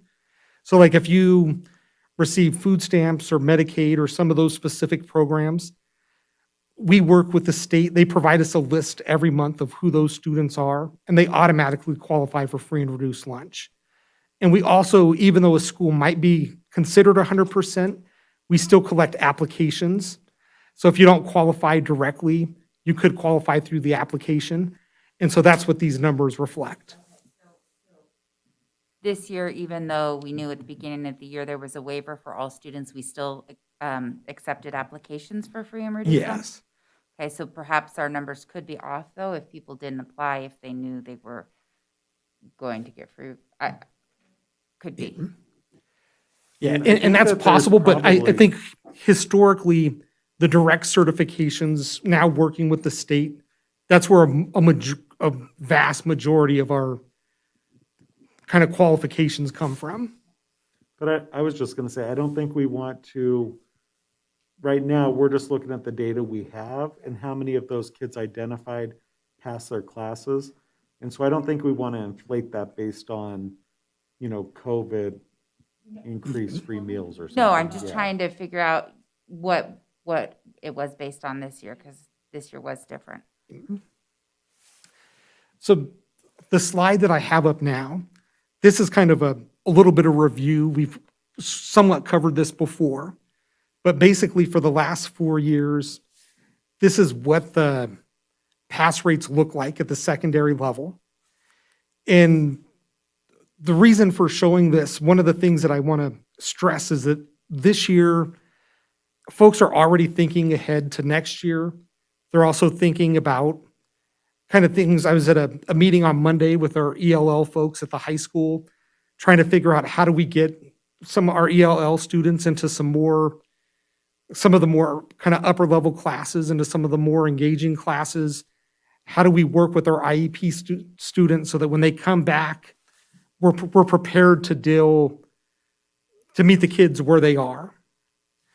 And when you look at this data, first off, for all students, the pass rate this year is significantly lower than what it's been in the past. But the same is true for all of the sub-pops as well. So that's something that we kind of know is an issue and that we're going to want to look at going forward. The same thing with our ethnic and racial data. So some of the problems that have existed before kind of COVID are kind of exacerbated now.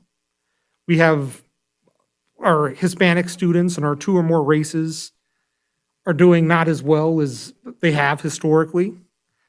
And so that's something that we're aware of at both the high school and the middle schools, and principals are working.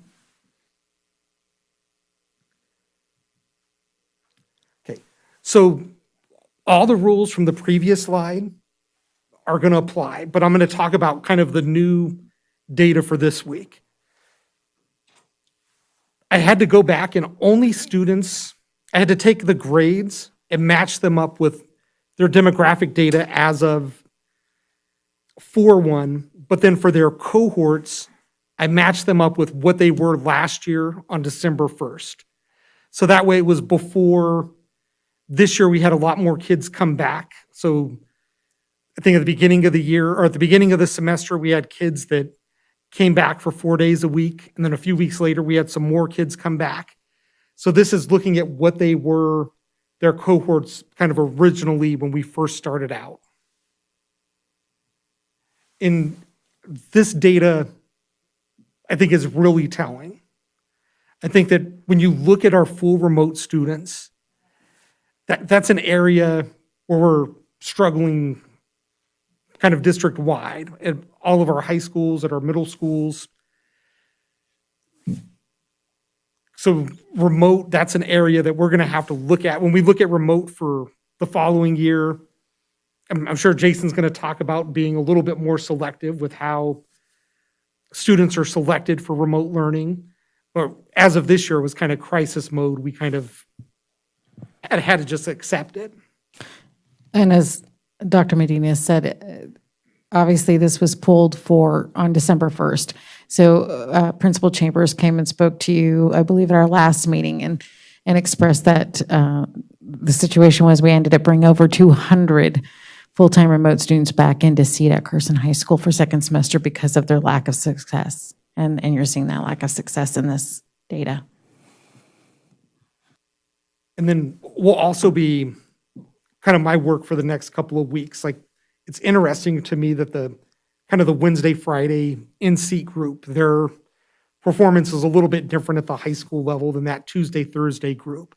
So I'll be looking to see, is it related to attendance? Is it related to some other factors?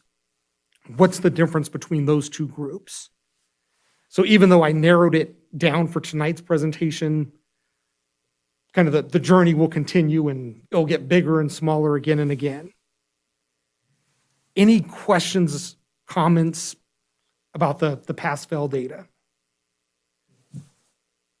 All right, Dr. Medina, do we know, I mean, I don't know if everybody else's data is out, but how do we fare with other districts? Or is this kind of, I mean, I'm guessing the downward trend is common. Yeah. But our drop, is it pretty consistent throughout the state or throughout the West? Or Yeah, how far you've looked? talking with folks in other school districts in our state, yeah, it's pretty similar. I mean, especially when you look at like full remote, there's a lot of variability in what that full remote means. For some students, that's not doing much work at all. For others, it's doing work, but they're struggling with it. But across the board, across the state, yeah, our data looks pretty similar.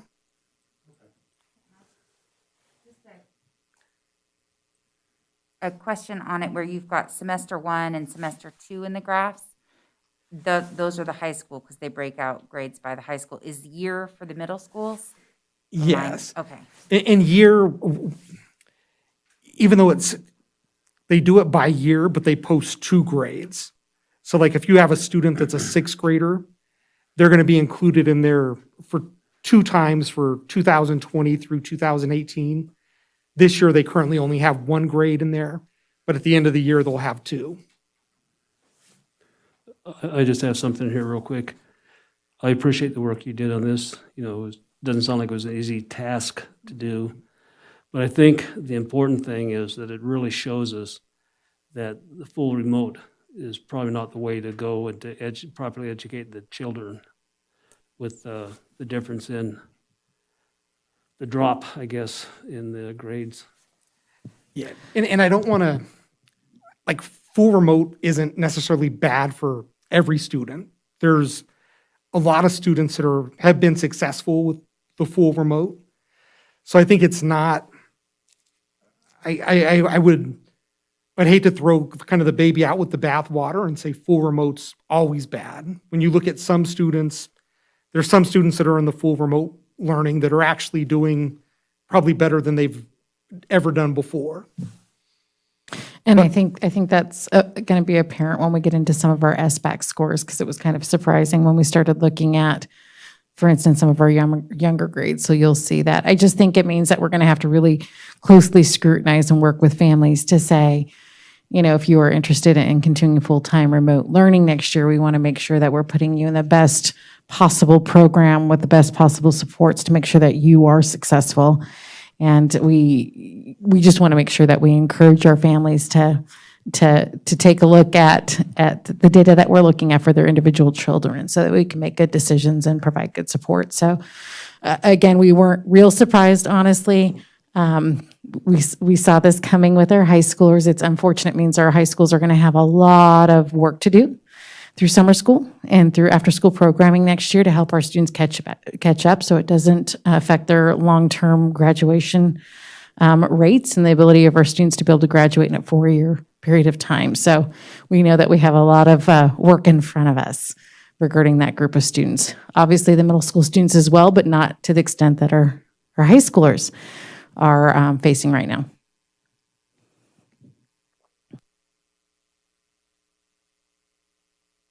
Anything else before we move on to MAP scores? Okay, so So for the MAP data, so we have basically the last 2 years. So in the spring of last year, because of COVID, we didn't do any MAP testing. And so what you're looking at, I use the percent of students that were at or above the 50th percentile. And so if I think about my kids at home, if my kids are at the 50th percentile, I'm confident that they're going to do fairly well on the Smarter Balance assessment. I want them to be above 60% to be like absolutely certain that they're going to be successful. But if they're in that 50 to 60% range, chances are they're going to be proficient on Smarter Balance. So what we have here is we have from kindergarten through 8th grade, math is at the top and reading is down at the bottom. And so you could see that in some grades, the data has stayed kind of relatively the same.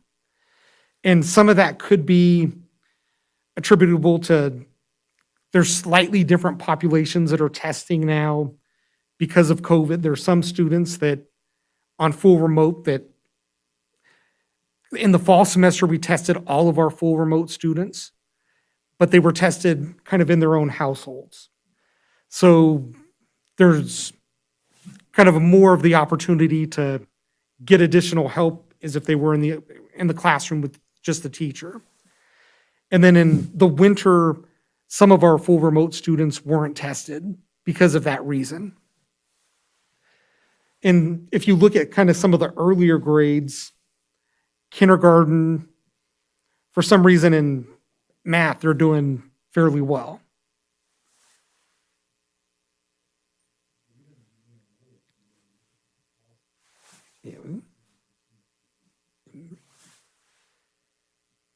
And then when we look at kind of the breakdown, our full remote for ELA and for math, compared to kind of the kids that were in seat, I thought that full remote would be doing kind of a lot worse than some of those other groups. So I'm not sure if that's attributable to kind of the testing environment or if there's other factors. It could be full remote students are getting more support at home than I give parents or students credit for.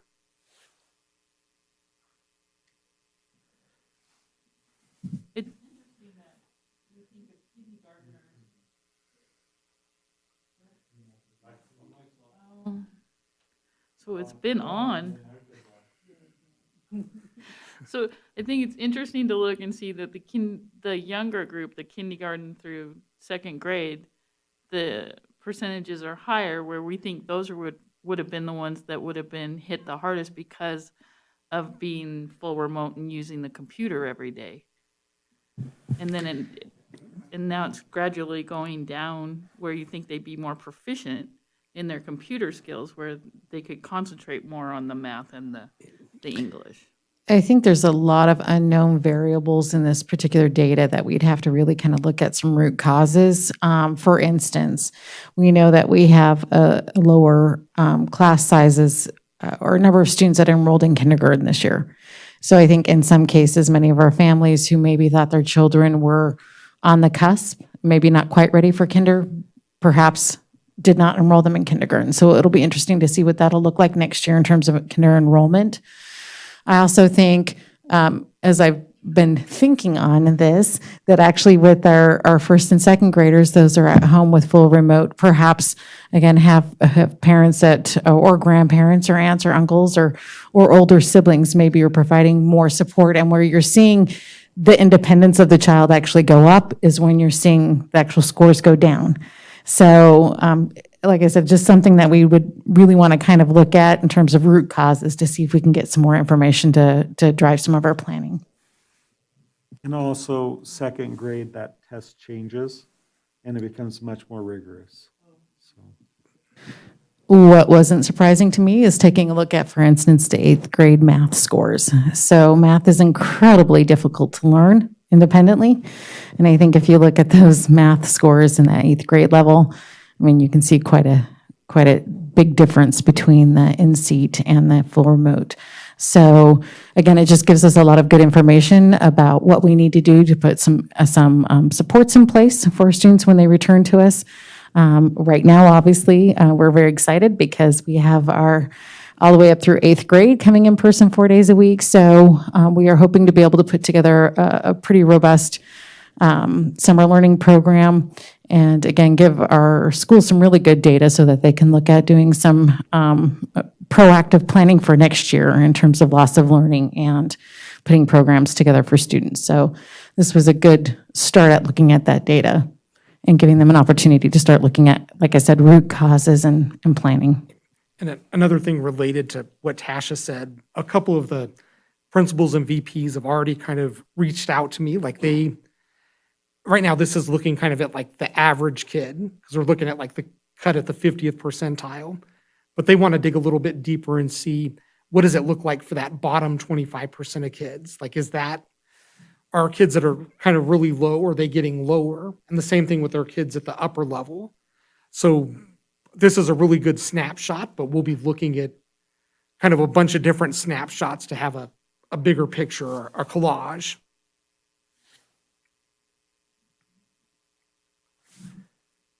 Any other questions?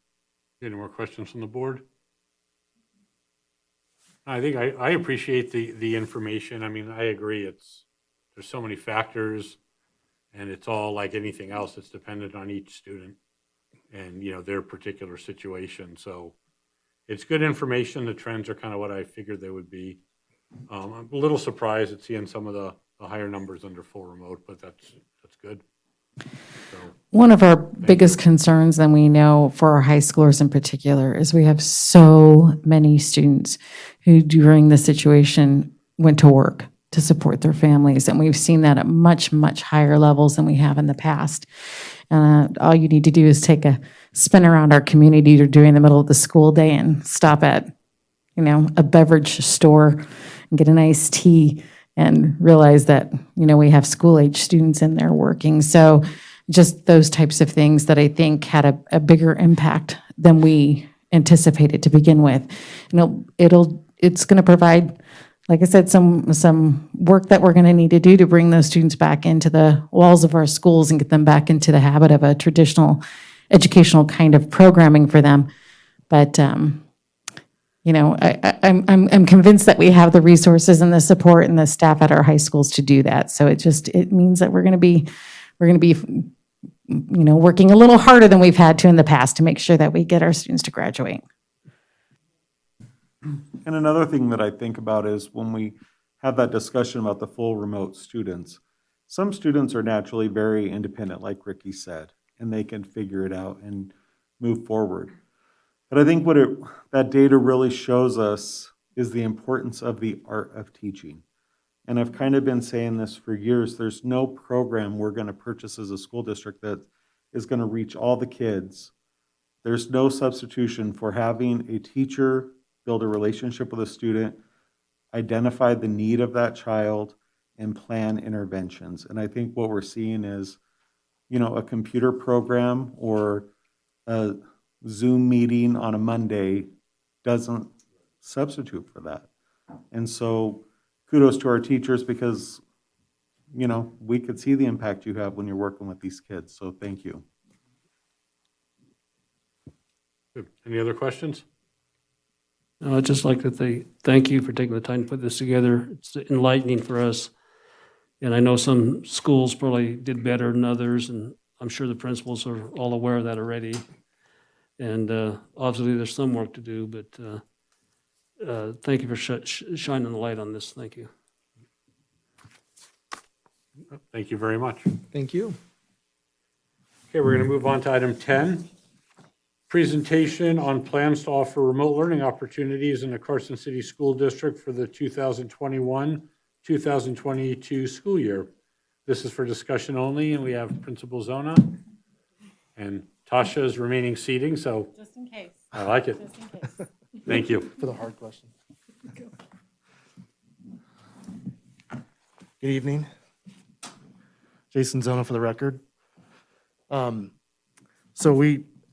wanted to start off with the why. we're presenting about the Pioneer Academy for next year.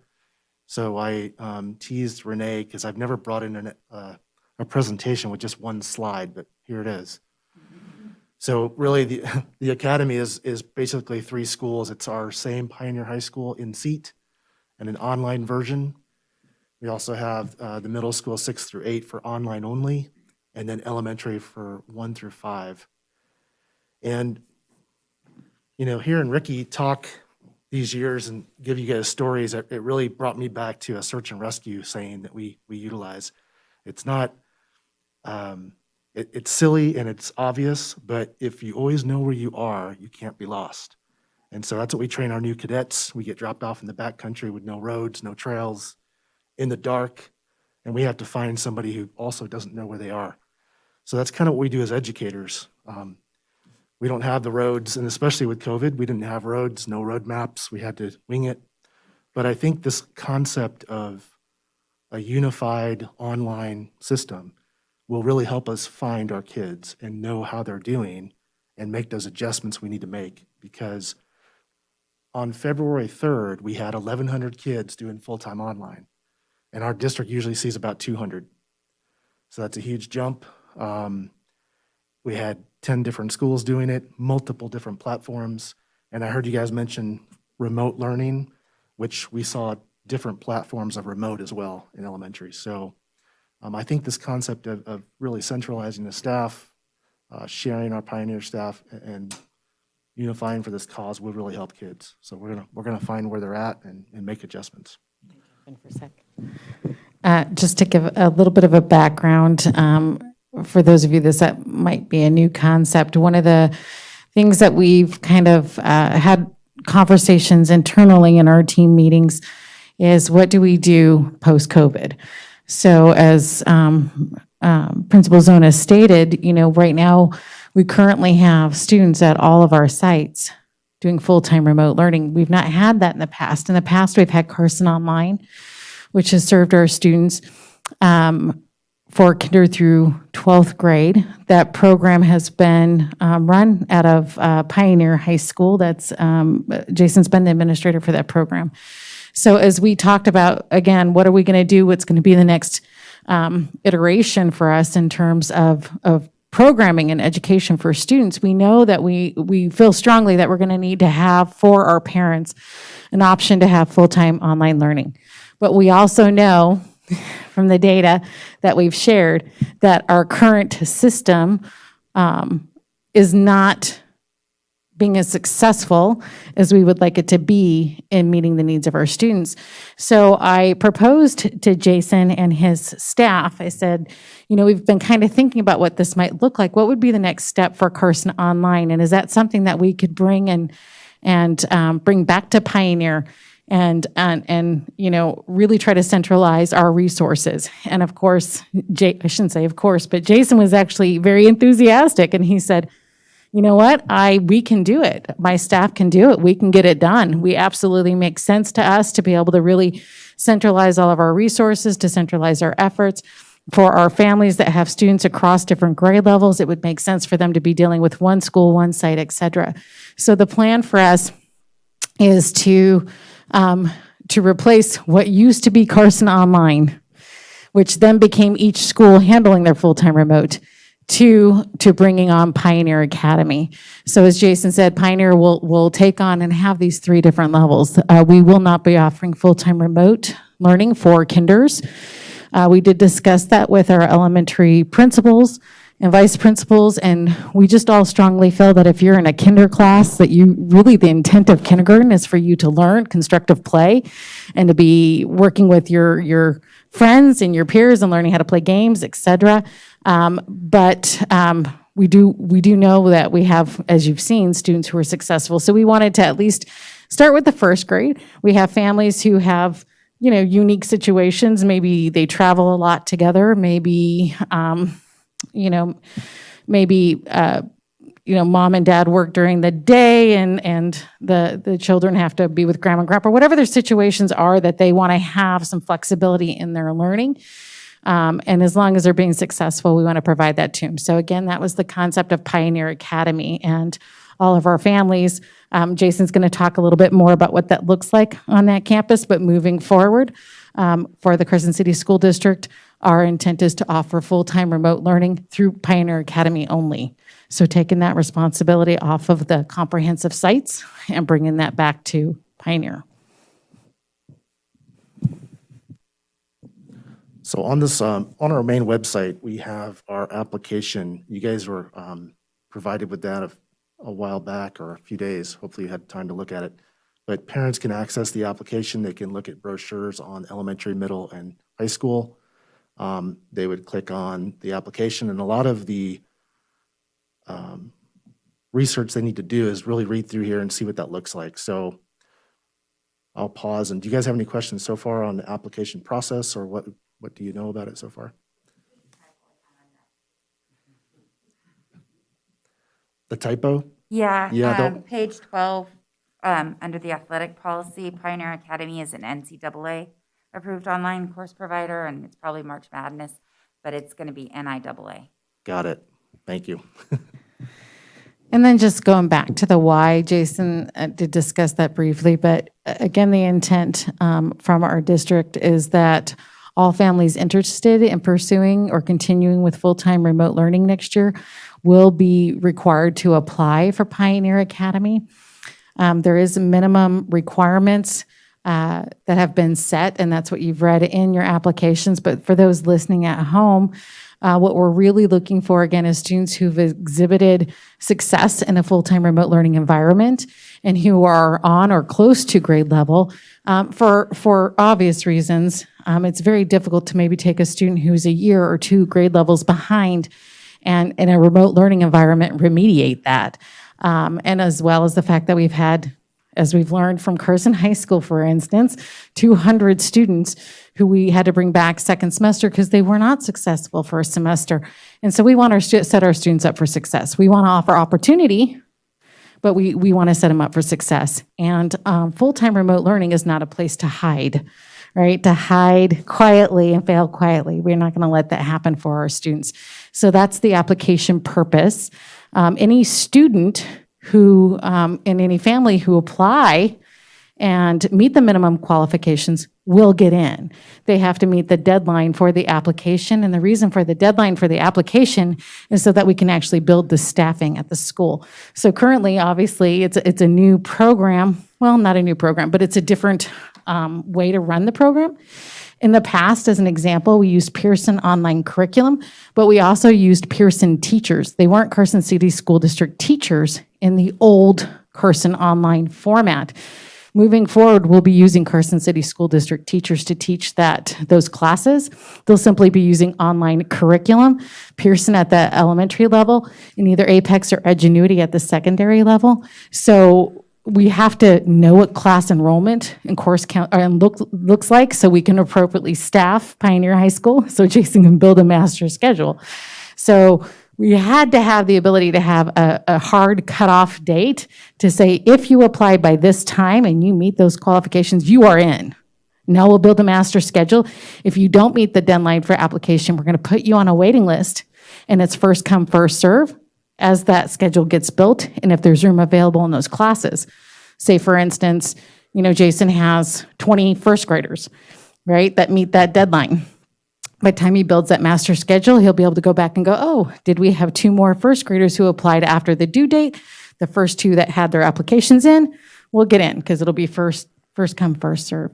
Moving forward, we may have to, if the program gets as big as we think it's going to get in future years, we will more than likely have to look to like a potential lottery. So we know that there's magnet programs across the state, so we'll be working with Mr. Russell to make sure that we do that in a very clean and legal manner, but just know that we know that that's going to look like. But coming out of the gate to build a new school and a new program as we are, it was very necessary to have a hard due date so we could make that happen. So that's why the short due date and the short turnaround. Trustee Walker? I just have a suggestion or a consideration. When you look at elementary, it says mandatory check-in times daily, which I don't think is a bad thing. But I think we want to be flexible as opposed to saying everybody must check in at 8 o'clock.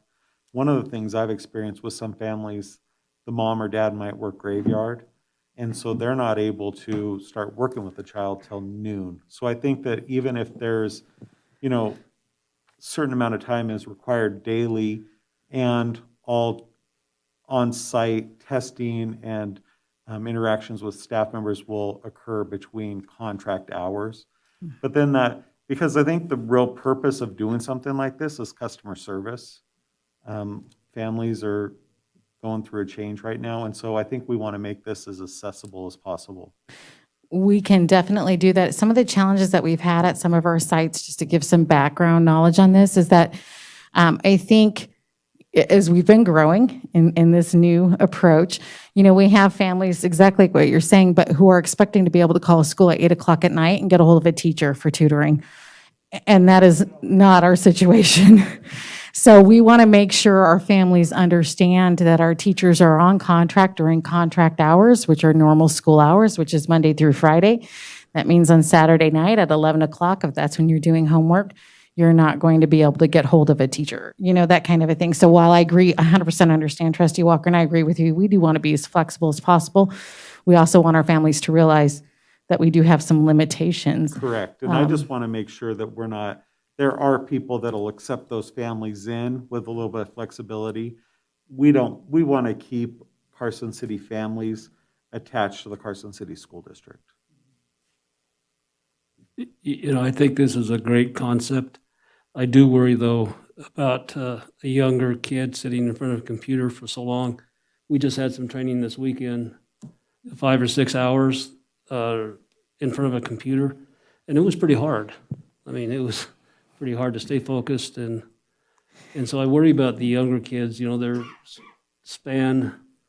focus span is not very long anyway. How are you going to address that? I mean, are you going to just have them sit in front of a computer and do all classes like that, Zoom meetings, or how's that going to work? So the base level of not knowing how many kids are signing up for it, it's hard to plan what that looks like. But what we do know is that the independent style for the Pearson curriculum and the teacher, the Carson City School District teacher, but most likely have different grades that they're monitoring, which is not ideal. The more ideal would be a teacher per grade level, and that teacher working with them the entire day. One elementary school I visited had the Pearson curriculum and one teacher doing multiple grades.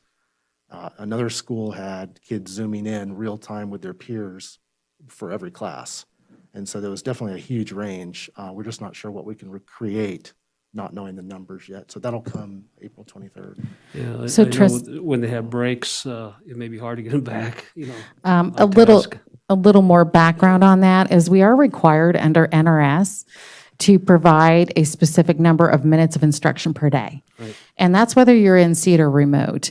That's state law. So the expectation is that even if you're a remote learning student, that you're spending the same number of minutes involved in instruction as if you are going to school.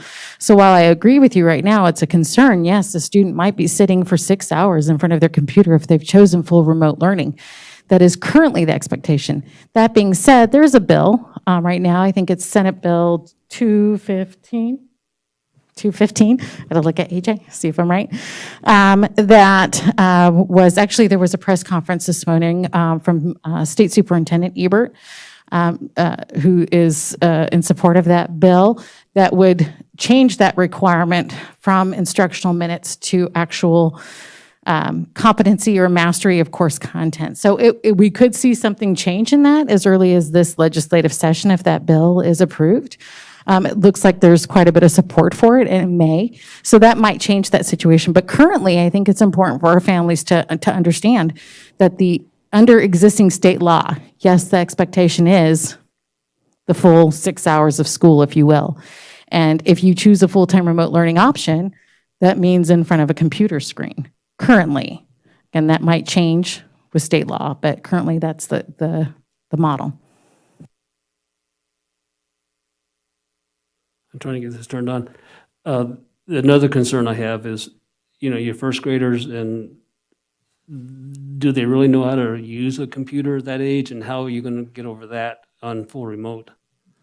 So that's another reason for not having our kinders and having a full remote kinder program. The thought is our kinder teachers do a lot with exposing our students to technology, Chromebook usage, appropriate programming at that kinder year. Our district has provided all of our schools this year through a lot of our CARES funds access to one-on-one Chromebooks that will continue. So again, that was a kind of a conversation that we had with elementary principals, is that would give us the opportunity to get that foundational knowledge and understanding down in a controlled environment. But I agree with you, Trustee Varner, that is something, and another thing that our families are going to have to understand is because that is the model of instruction in a remote learning program. If as a family you choose that remote learning program, our parents are probably going to have to make a higher level of commitment to support their students in using technology, as well as accessing the instructional materials online, and as well as monitoring their students. So I think Principal Zona did a really excellent job of kind of laying that out in the application process to families. But that is why we would hope the vast majority of our families would choose to come back in seat and be in person with us, because we know from our data that our students do learn better and score better and if they're in front of our teachers. But again, we want to have the option for those families that need the option and need the flexibility. I have a question, Jason, or either. When we're talking about 1st through 12th grade, we're not going to be bringing in elementary teachers or anything. Your current staff's going to, for that remote learning portion, are they going to be the ones, are they going to be that contact teacher, if you will? And how do you think that transition or learning curve is going to go if you have somebody used to teaching high school level classes, now they have to help second graders? So Go ahead. so licensing still applies, and I think it's important to understand that. So the teachers that Mr. Zona will have will be required to be highly qualified teachers in the areas that they are responsible for overseeing. So that's why that's what I was meaning about the hard, fast deadline for applications, is so that we can work on the staffing at that school and we can get teachers hired using our process that we have in our contract. So Yeah, there's two key elements here. Getting the right kids to really, that can do this with a lot of parent support who are on grade level. The other key thing is getting the right teachers. So if we hire and our team really gets to do that, to bring them aboard, we can get this done. But I think, we just won't know until we see those numbers. Like as of March 18th, there were 942 full-time in our district-wide. 370 were elementary, 274 middle school, and 298 were high school. So that's already come down a couple hundred, which is good, but it needs to come way down. We need to scale it down, so.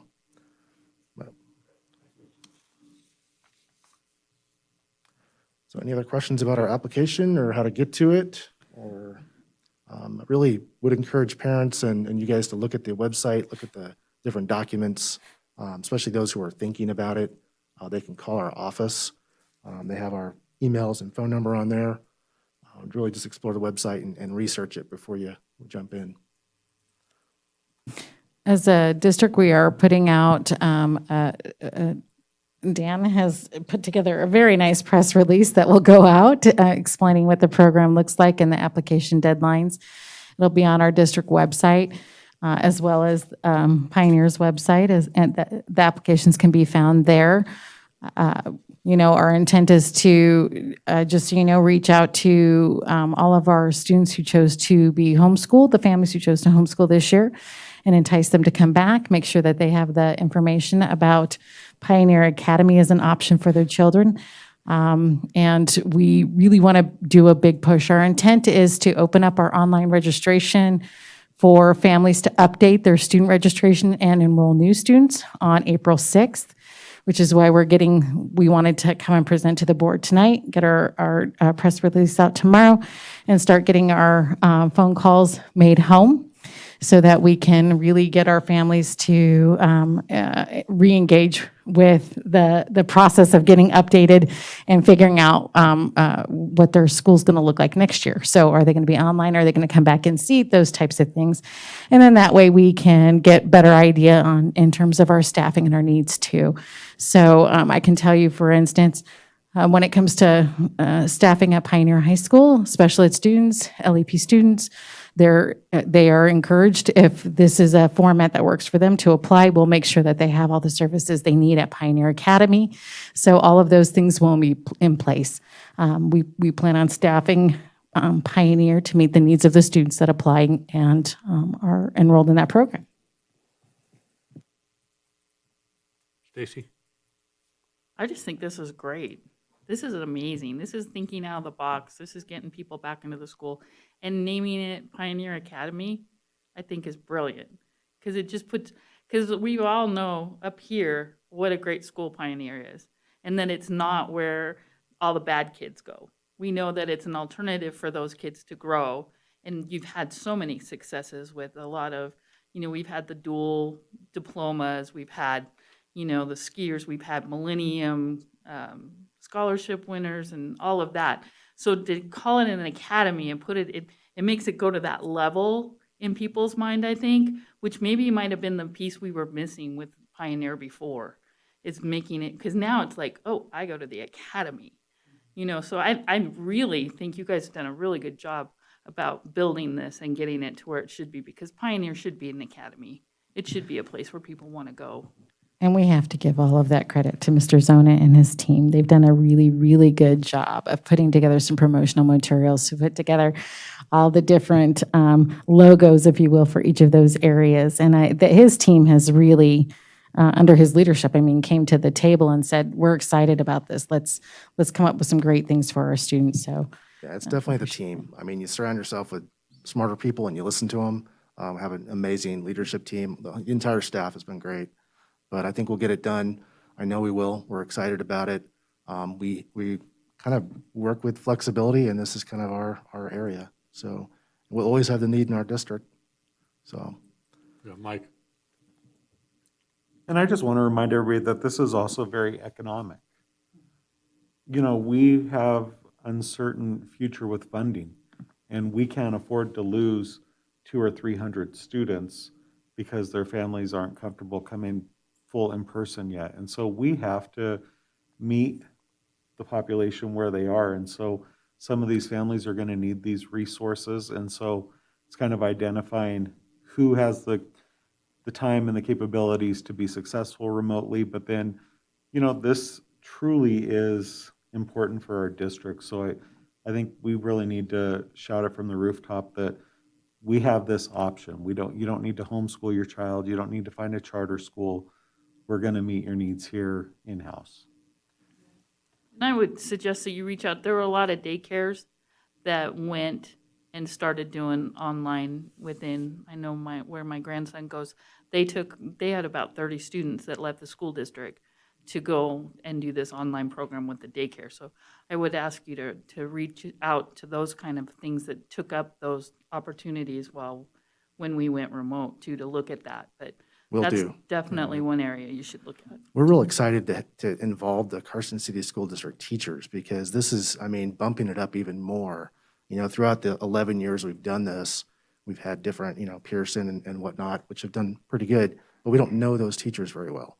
Now under one roof, we can monitor and work as a team and, get it done. So. I do have a question. So you mentioned that parents are going to be informed through phone calls. Is that what I heard? Is that how the parents are going to be informed of this opportunity? So we will be using our Parent Square to notify families. We also, as I said, we have a press release that will be going out. So we'll use our normal methods of notifying all of our community in that manner. But yes, and we are currently, because I know you're going to ask, we're currently have those applications and those materials translated into Spanish, and they'll be available for our families. Under construction. I also think this is an amazing opportunity for everyone. I'm especially thinking of those families who have kids on gate programs, I think this is going to be an amazing opportunity for those kids. So. Any Yeah. more Oh, questions? go ahead, Jason. Oh, just any more questions you guys have? No, I was just going to end it with thanking you guys again. I think, the mission of any district is to educate our kids locally. And right now, more than ever, variety is needed. So this adds another layer of what we can offer. So thank you for doing this, and thank you to your staff for, being a part of this. We really appreciate it. Thank you. Oh, yeah, Lupe. Yeah. So are most of the parents already engaged with using Parent Square? Yes, we have a very high percentage of our parents using Parent Square, and I can tell you that our elementary family, or our elementary principals in particular, most of them are doing one-on-one phone calls to their current online students. So there's a lot of communication that's going to be going home. We just didn't want it to go to only full-time remote kiddos now, because we know that we might have some students or some families that have their students in seat that might want to consider this an option. But there's going to be a lot of efforts to make sure that that information gets to all students and that they know that that's an option for them. All right. Well, thank you. Thank you Thank again. you very much. Okay, we're going to move on to item 11, presentation and discussion on the development of the tentative budget for the Carson City School District for fiscal year 2021 through 2022. And this is for discussion only item. AJ Fulan. Thank you, President Cassioppo. AJ Fueling for the record, or Andrew Fueling for the record, sorry. You may have forgotten about it, but I still remember lead dog. Did forget about that, that's right. Thank you. So you'll be disappointed I don't have a significant hour-long presentation this evening. Really, this will be brief because there's been no developments whatsoever since the last time we've met. I've been in contact with folks I know who work kind of in and around the legislature, and there's no information that anyone seems to know about. So for the, again, $75 million in general fund costs that we are in the new general fund costs we have to cover. All I know is we have $4.4 million coming from the feds. I think there's actually more than that will be coming, but we don't know a dollar amount yet. But we don't know what the state is doing. So it's kind of a difficult place to be. So really the purpose of this item this evening is to talk a little bit about the timeline, because we will be bringing a tentative budget to you at the first meeting in April, 3 weeks from now. And that, I guess, a reminder that that document is for discussion only. It is not for approval. So it's, you don't feel like there's a lot of pressure that comes with that. And when we get there, this, I think I used the term, I don't know if it was last year or the year before, that at that time it was the tentative budget that we had, and this far surpasses whatever that was. So it will be a document.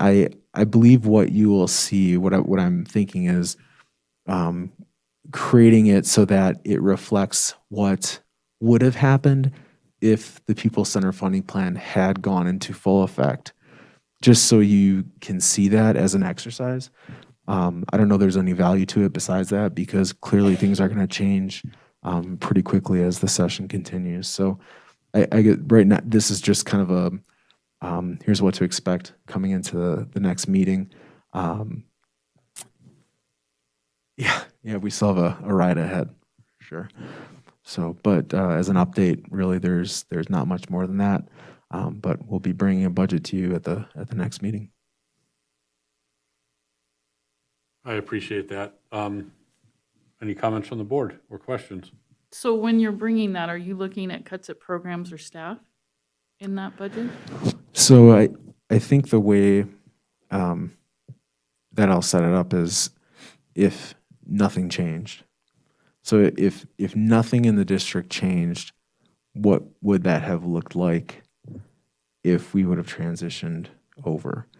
So at least give you an idea of what the impact would have been. And I think I don't believe that necessarily has a lot of value really going into this year, but assuming that not this biennium, but the following biennium, we do go into a full implementation, it at least give you some sense of kind of the difference of where we stand as far as currently the types of programs that we're running versus the revenues that will be. We talked about this hold harmless level, and just kind of the difference between those two things. So otherwise, I mean, we've been getting questions back and forth from my counterparts in all the districts across the state, and everyone's kind of asking, so what are you doing? What are you doing for your tentative budget? And I said, I'm putting 0 for revenue, and we'll see what happens from there. But you can't do that, so I was joking. But yeah, it's just a really kind of an awkward place for all of us right now. I do have a question with the latest Relief Act that was federally passed, and Nevada was allotted a large, was it 4 million or 4 billion, something? Yeah. And has there been no indication of any of that being directed towards education? So we know that there is going to be, or there will be these ESSER 3 funds that come from the American Rescue Act. I thought there was an S in there. Maybe it's just ARA. So there's definitely Nevada received a large chunk of funds, a large chunk of that directed to K-12 education. Of that, 10% the state NDE gets to keep. 90% has to go to the schools. Of that 90% that goes to the schools, 20% has to be set aside for learning loss, I believe. But within that, as much as we know what the larger number is, we don't know how. We haven't been given any information about how it will flow down to us directly. But it's a significant amount of money. I mean, so this last, the second stimulus, the ESSER 2, that was passed at the end of December, that's this 4.4 million. That, again, is the only money I really know. And this is significantly more than that. But we don't know exactly how it's going to come down to us. So what's fortunate, it seems, and this has not been formally, we have no information from NDE at this point, but my understanding from other kind of national organizational sources that I am in tune with is that this last round, the ESSER 3 money, would potentially be available through the 24-25 school year. So the ESSER 2 money that we've received, that's good through September. Well, in the languages, it has to be obligated by September of 2023. ESSER 3 has to be obligated by September of 2024. And their understanding is that obligated basically means budgeted. So it's not spent. It's not even encumbered. It's just that in the budget I present to you for the as long as that budget is approved by you for the 24-25 school year and it's approved before September 30th, which by definition it is, that we would be eligible to spend that money through the entire 24-25 school year. So that's fully into the second year. That's through the second year of the next biennium. So the good thing, I mean, that's really great news, just because it gives us the flexibility. I think the key thing in all of this is really trying to be thoughtful of being a strategic kind of financial plan over the next 4 years, given the uncertainty with the state now and again, maybe in 2 years. Just being really thoughtful with how we're spending that money. But it's a great opportunity for us to maintain and hopefully do a lot of good beyond that. So, any other questions? AJ, thank you. I know, I knew there wasn't going to be a lot to report, but I appreciate the time you took. Yep. I think there's a lot of unknowns, but to me, it seems like the news is better, a lot better than it was early on. At least there's something out there. We just got to figure out what it is and how to use it. Right. So- And apparently, sorry, just to Yeah, add, go ahead. and this is a little off the agenda, but it might be related, I think. So there's apparently another stimulus package that is on the horizon of $3 trillion that is very much directed towards infrastructure, but clearly that could impact us as well in some ways because a lot of it is focused on like energy efficiency. And we've done, I would argue we're probably the most energy efficient district in the country, I think. But there's still more we could do. So that might be something else that from a construction side actually helps support some programming too. Okay, thank you. All right, we're going to move on to item 12. Something to actually vote on, approval of the consent agenda. I'll move that we approve the consent agenda as submitted. Second. And do we have any discussion from the board? Any discussion from the public? Seen no public comment online? No public comment, Mr. Cassiopo. Okay, thank you. Call the motion. All those in favor? Aye. Aye. Thank you, Dawn. Dawn, I've ignored you. Are you doing okay out there? I'm well. Thank you. Item 13, informational items. This is for discussion only, no action to be taken. Any questions on the informational items? Seeing none. Item 14, requests for future agenda topics. Stacy. Microphone. Can't remember the. It was discussed this meeting and last meeting that maybe with the summer school things that are going on, so maybe we could just have a brief presentation of exactly what we're doing during summer school to bring people back up in grade levels. I think that's a good idea. And it doesn't, I know we have the employee thing coming up, so it could be, even the first week, our first meeting in June, because we're not going to change any of that because of it, but at least then we'd know what was going on. So it doesn't have to be until June if that works better for the agendas. Yeah, I'll work with Mr. Stokes and we'll figure out where we can fit that in, but I think that's a worthy conversation. All right, any other future agenda items? Seeing none, item 15, we are adjourned. Thank you, everybody.